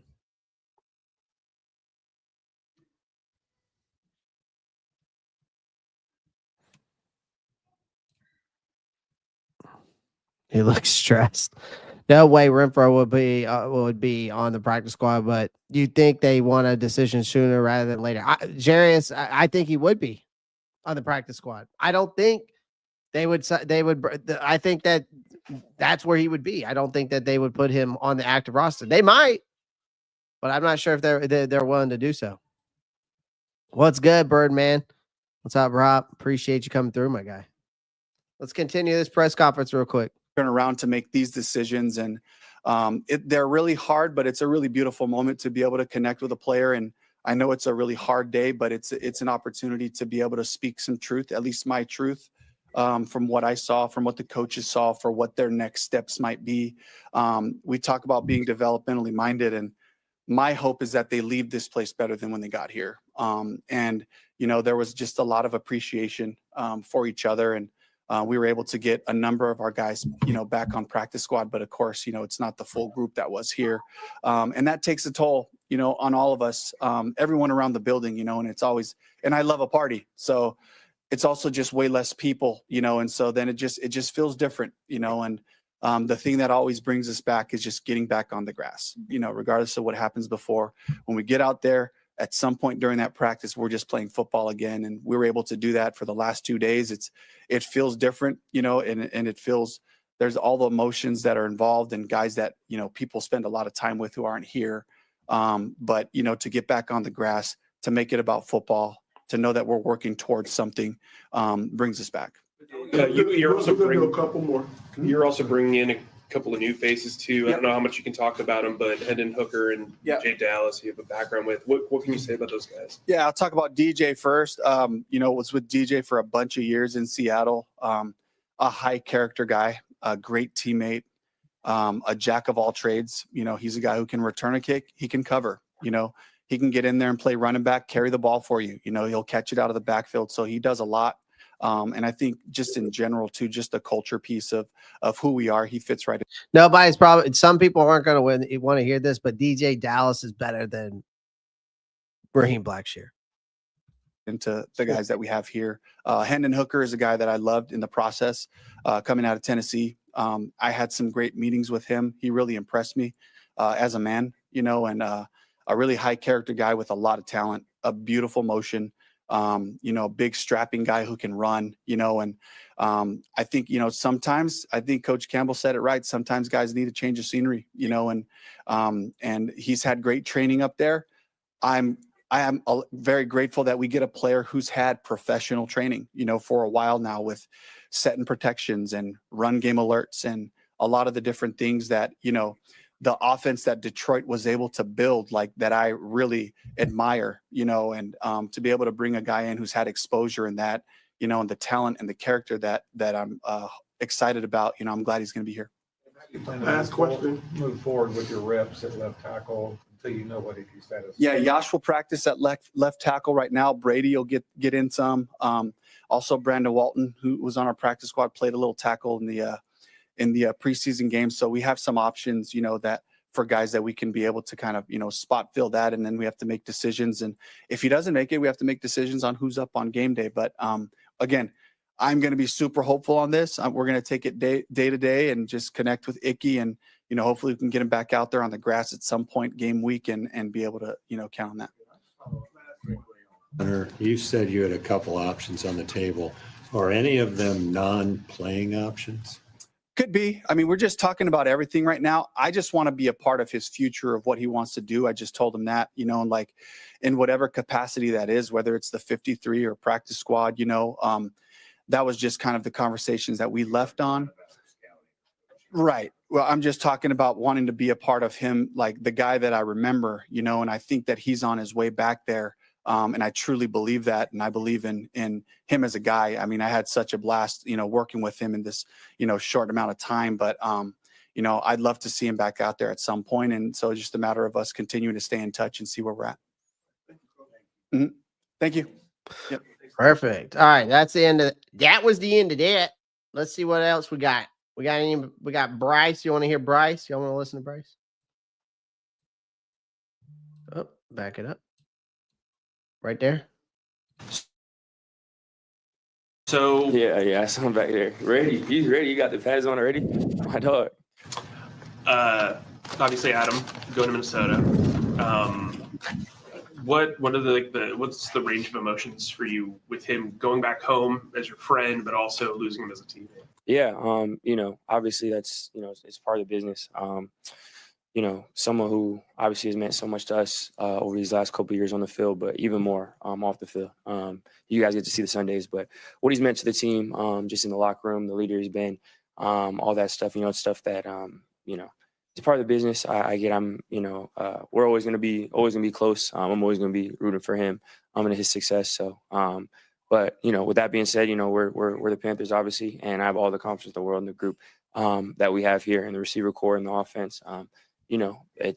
I agree with Birdman. I think the ball is in Renfrow's court, ladies and gentlemen. I don't think we need to look into it too much. All right. You also got to remember he had Jack Plummer throwing him hospital balls, like when you watch Hunter Renfrow played, he did great in route running. He did great in blocking, like he said, but it sounds like it's an open invitation for Renfrow if he wants back in, ladies and gentlemen. And I agree with what Flame for Jesus said here. He has to get back to used to getting football hits. He took a year off. It's not easy coming back, into that. So yeah, they were super annoying. We have a lot of young guys that are ready to step up, ready to keep going. Guys that are hungry, that are working hard. So I'm excited for the group. You seem to consistently be openly positive about you. Here, this is what we got to say to him, right? This is what we got to say to him, right, Domo?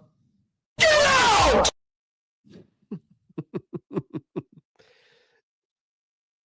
Back you up throughout those last 2 years. How much, having a guy like that, along with Andy and some of the other vets, buy into you and your performance and stick by you? Yeah, I mean, it meant a ton.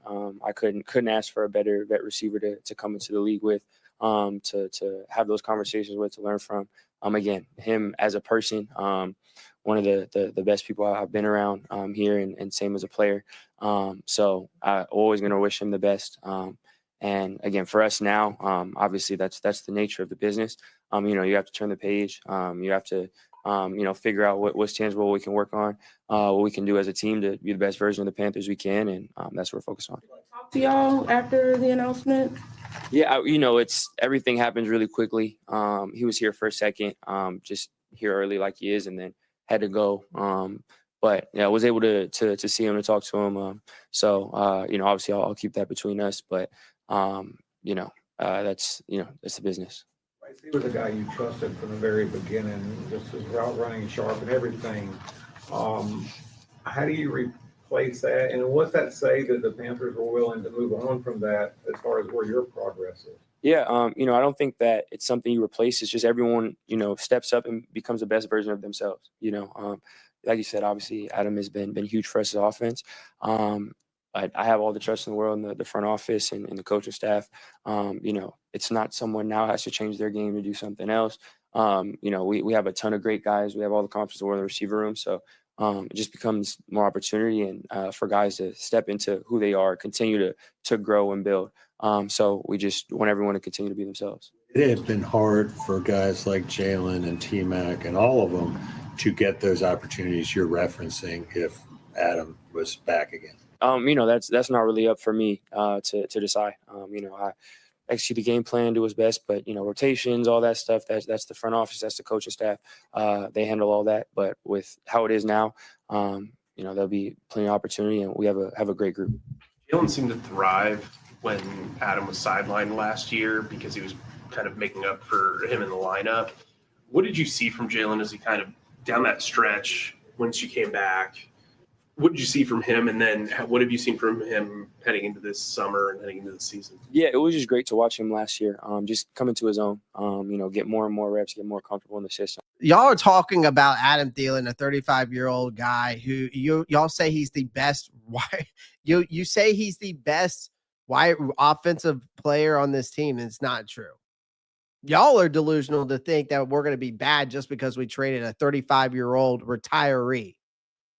We got a 4th-round pick and a 5th-round pick for him.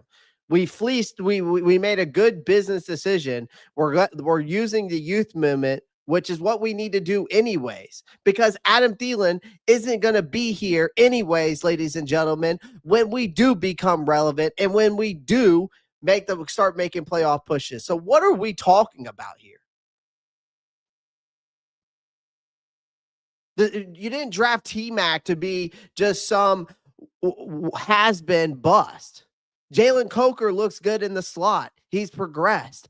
Xavier Legette is another guy. Like, what are we talking about? You also have 2,000-yard backs. So please refresh my memory that what weapons, just because we lose one guy, the whole offense goes to shits. What are we talking about? Y'all are so stuck on this Adam Thielen thing like he was God sent from heaven. But guess who stepped up when Adam Thielen went out? Jalen Coker. Y'all didn't remember that last year now, do you? But y'all want to talk about losing this guy like it's the end-all be-all, man. Bryce Young at the end of the 2024 season last year had one of the best 12 weeks we've seen from a quarterback. He had a top 10 QBR rating. He had 10 touchdowns to 0 interceptions the last 3 games of the season. I know he went 4-6, but he was also one play away from beating the Eagles, one play away from beating Kansas City, and then a fumble away, which if Chuba Hubbard doesn't fumble that ball, they win that game against Tampa Bay. So all you guys in here, I'm being realistic. I'm not saying that this team is and I don't think this team is playoff ready. Let me be perfectly clear here. But you've already got Tedero McMillan paired with Xavier Legette. Those are your legitimate outside threats. You got a Jalen Coker who stepped in nicely when, guess who was out? Adam Thielen, who has been making plays constantly on the field.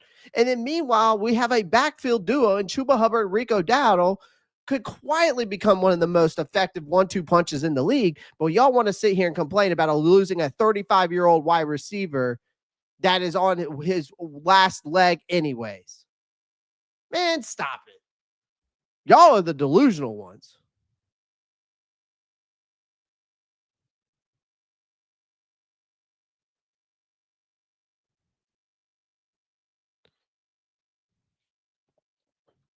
And so tell me if I'm wrong. Don't hear you now in the chat saying we're going to be bad this year.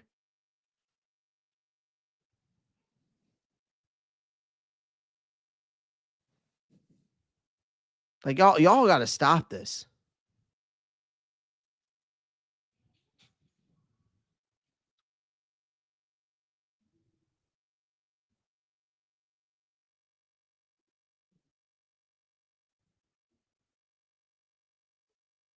Yeah, like you're talking about a total different position, Loud Pack Luck. Like you sound delusional.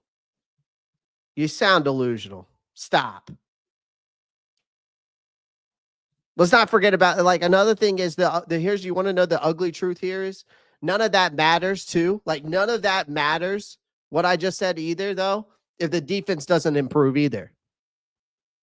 We've thrown resources at fixing a unit. You're getting Derek Brown back, which is a massive ordeal, but one offseason isn't going to be enough for a league's worst defense going into something respectable.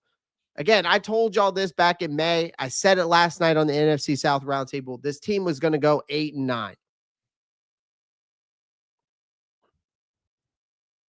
That is where we're at. We are on the right path, but that we are still a year or two away from being a serious threat. We've got to stop sitting here thinking that we lose one player and everything goes to shits.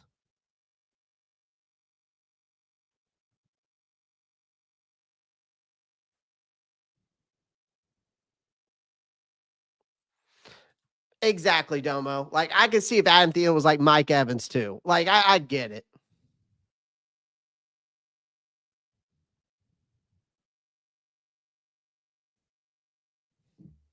Like, this is about the youth movement, man.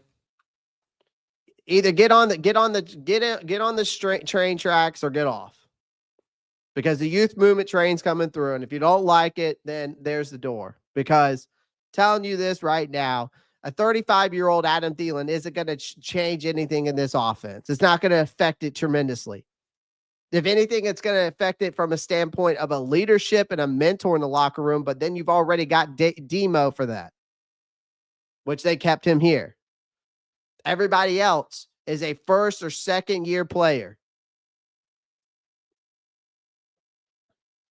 Let the youth movement begin. Let the young guys play.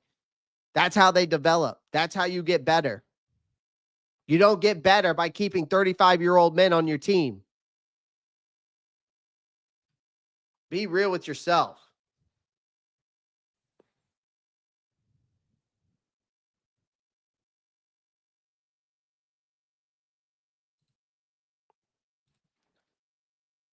Good Lord, man. Season hasn't even started yet, and we're complaining about losing a 35-year-old wide receiver. Yes, he was part of Bryce Young's development. Yes, he was part of Bryce Young's development, but like, let's stop complaining like we're going to be so bad this year because we lose one guy.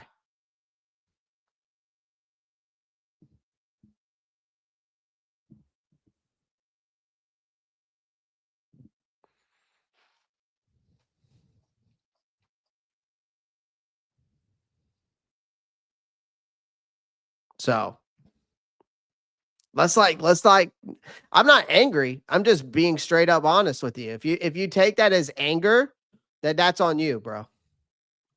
If you take that as anger, that's on you.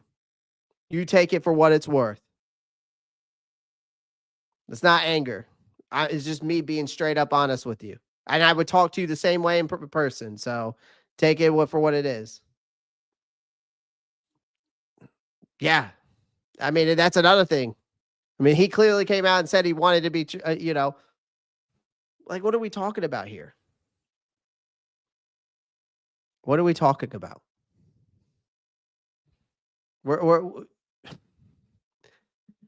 We've got the youth movement, ladies and gentlemen. We've got guys who can make plays. Jalen Coker was making plays with Jack Plummer on the field. Like, what are we talking about here? I mean, people cry,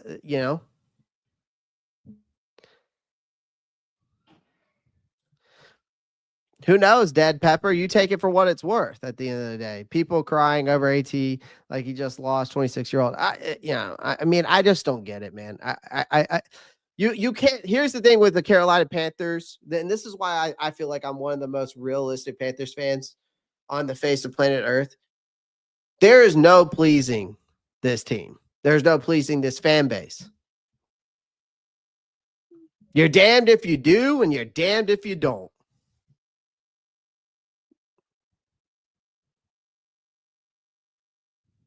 So I don't get it. I get that. But it's crazy to me. Like, Bryce Young got that development got 2 years with Adam Thielen. 2 years.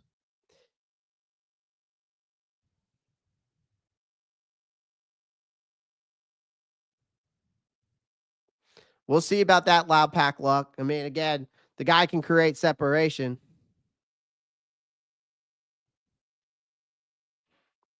But drops are drops. I mean, he had 8 drops. He was a rookie last year. I mean, what do people expect? Like, what do people expect? He was in a new system as a rookie. Like, you expected him to be Terrell Owens? Like, y'all expectations are way too high. It's like, again, it's not even realistic.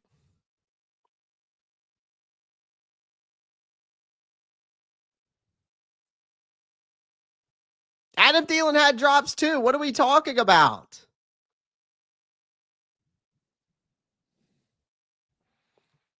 Could be. That could be something. I doubt that. He's probably going to stay in Minnesota.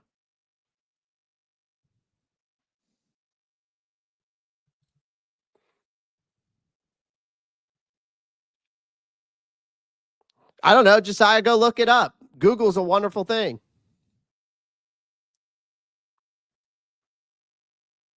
Doubt it, Jay Goat. They brought in DJ Dallas. They're not going to bring Raheem Blackshear back after they just brought in DJ Dallas.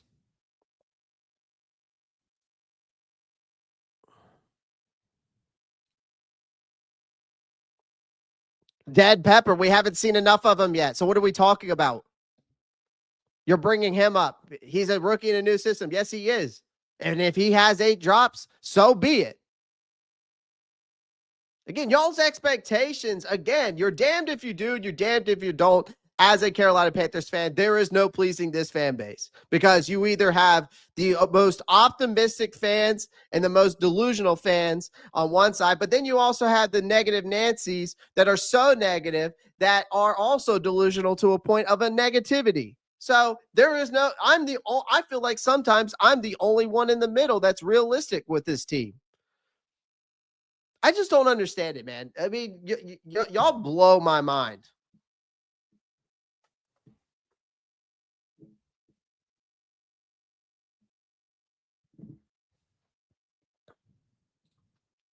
I'm staying with 5 games. Bryce will have to prove me wrong. And I play for Jesus. I don't blame you there. Don't blame you there.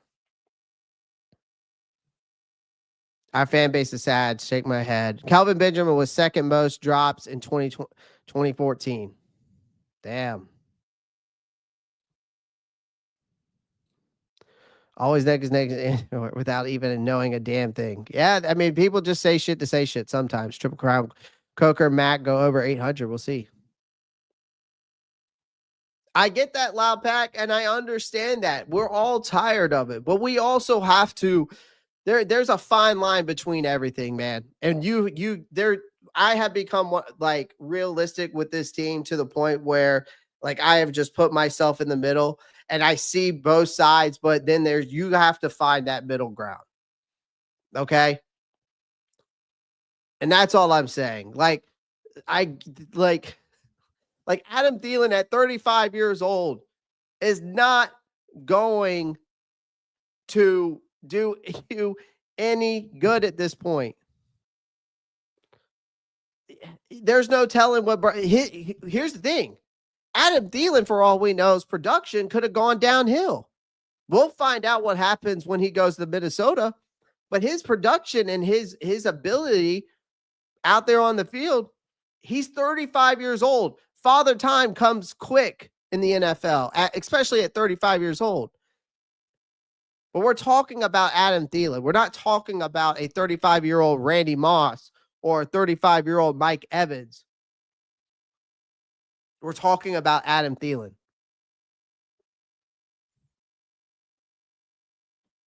I get that he was part of Bryce Young's development. He did a great job. Thank you. And I appreciate for what Adam Thielen has done. But it is time to take the training wheels off of Bryce Young and then prove that we have some playmakers on this team, as I do believe we do, in between Jalen Coker, Xavier Legette, and Tedero McMillan.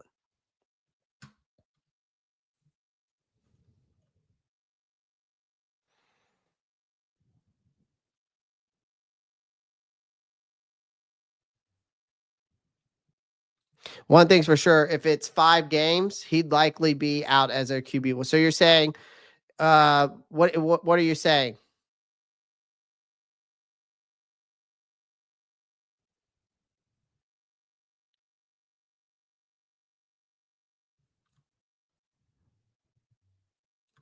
How Clay reacting is true.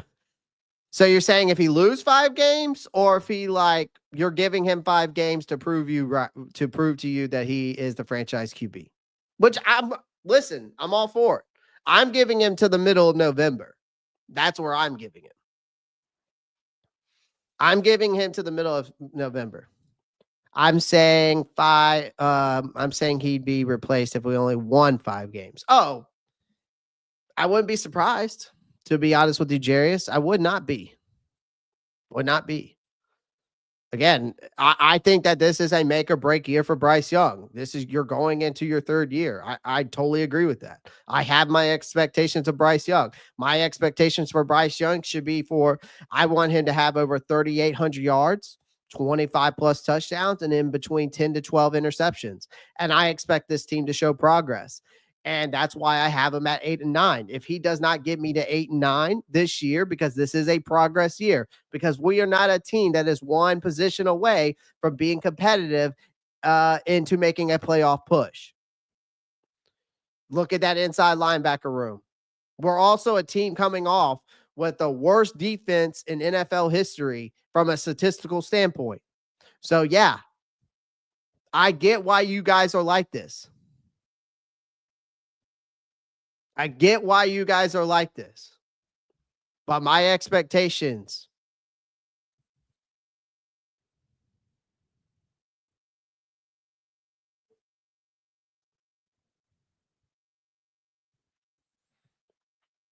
So either you embrace the youth movement or you don't.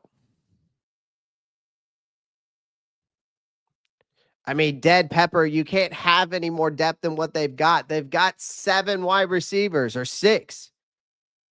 I mean, how much more depth do you need? Do you want to have 8 wide receivers? I would not be worried about injuries. You've got plenty of depth. Got plenty of depth. Yep. Yeah, exactly. And I get that. And I think so too. It's just that, again, it all has to come together though, right? It all has to come together. Especially from the defensive side standpoint. That's true, Pop. And out of those 3 years, he only was a 2-time Pro Bowler.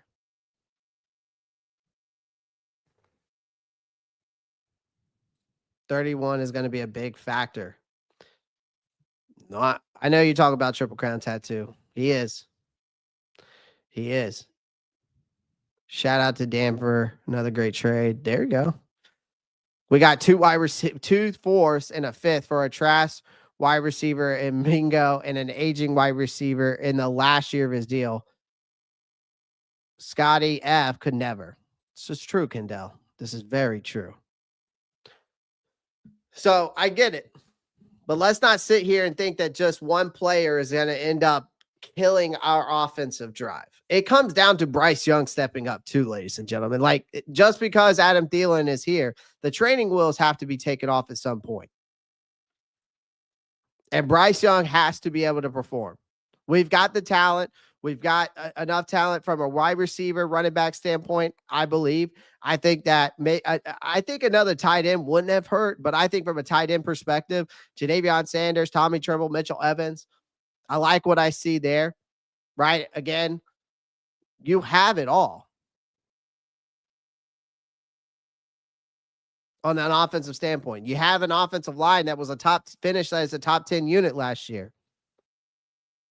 There's no reason why Carolina or for Bryce Young should not take a step forward this year. This year on how this team looks is on how Bryce Young looks and on how he progresses. That's on Bryce Young. There's not Adam Thielen.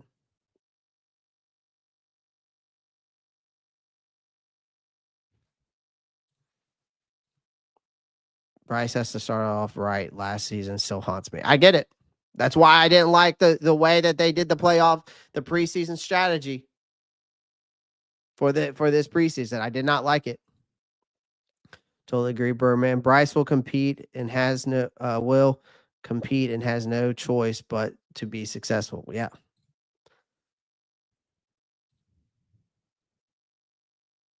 So I agree with you guys. Someone that we feel super confident in, whatever his role is in playing. Especially in the Bryce Young. This has to be a breakout year. He's going into his 3rd year. You know who broke out in his 3rd year? Josh Allen. First 2 years weren't very good. So I'm not comparing Bryce Young to Josh Allen, but we need to expect that. We need to expect that Bryce has that breakout year, especially in year 3. This is normally when quarterbacks have their biggest year from coming into the league, is normally their 3rd year. I'm giving him to the middle of November, and we shall see. I hope it works out, because if it doesn't, this does set us back another 2 to 3 years, in my opinion.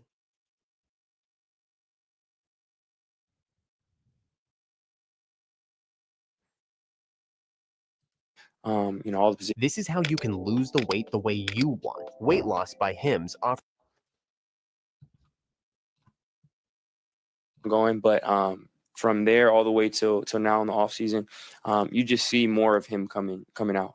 He's not having to think about plays and what to do, but being able to be the dynamic playmaker he is, and be able to bring all that he does to the game. So we're excited to continue to watch him grow. Bryce, you look at that room now. There's, outside of David, a lot of youth in there, guys in their first year, their second year. Obviously, you're in your third season. In your role that you're at, how can you help bring those guys along so that you can kind of see the continuation of what you guys were able to do offensively last year? Yeah, just all of us working together, staying in communication. The great thing about this group, like you said, it's young, and it's a lot of young guys that want to be great, that are hungry, want to work, want to be the best versions of themselves, see the best offense we can be.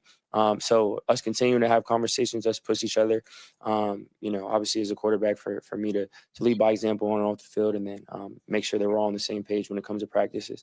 And I'm grateful to have a group like that where that's not difficult. They want to hear what I have to say. They want to be on the same page. So just us continuing to do that is going to be super important. What do you know about Icky's situation and his, possibly going into the season without your starting left tackle? Yeah, I'm not 100% sure. Obviously, the doctor side of it. Not a doctor, but obviously, Icky's healing up right now. Talked to him yesterday, and for him, it sucks even. There's no one that wants to be back on the field more than him. If it was up to him, he would have got up off the table and tried to come back and practice. That's the type of competitor he is. But, those aren't my decisions. Regardless of who it is, I'm going to have a ton of confidence in whoever's called up, whoever it may be. I'm always confident in the line. For sure. Good. All right. Appreciate you guys. All right, I'm going to stop it there. So interesting press conference. An interesting press conference to say the least. With the whole Ike Ekwonu situation is wild. His appendix getting taken out, and we just finding out about it, which is wild to me. Obviously, there's still talks between Dave Canales and Hunter Renfrow. So obviously, it sounds like it's up in the air for Hunter Renfrow if he wants to come back, right? It's really up to him. Nick Squarton is cleared to practice. Sounds like he was about to getting about 50% of the snaps today. And but he's cleared. And then of course, see if there's anything else I'm missing. It's about it. It's about it from the press conference. Flame for Jesus comes in with a $10 donation. Actually, Flame for Jesus has put this statistical standpoint up here multiple times that he needs to be better against zone defenses. Don't disagree. If this is true, don't disagree, Flame for Jesus. So shout out to you for another $10 donation. I really appreciate that, man. You have been absolutely killing it. And his name is John C.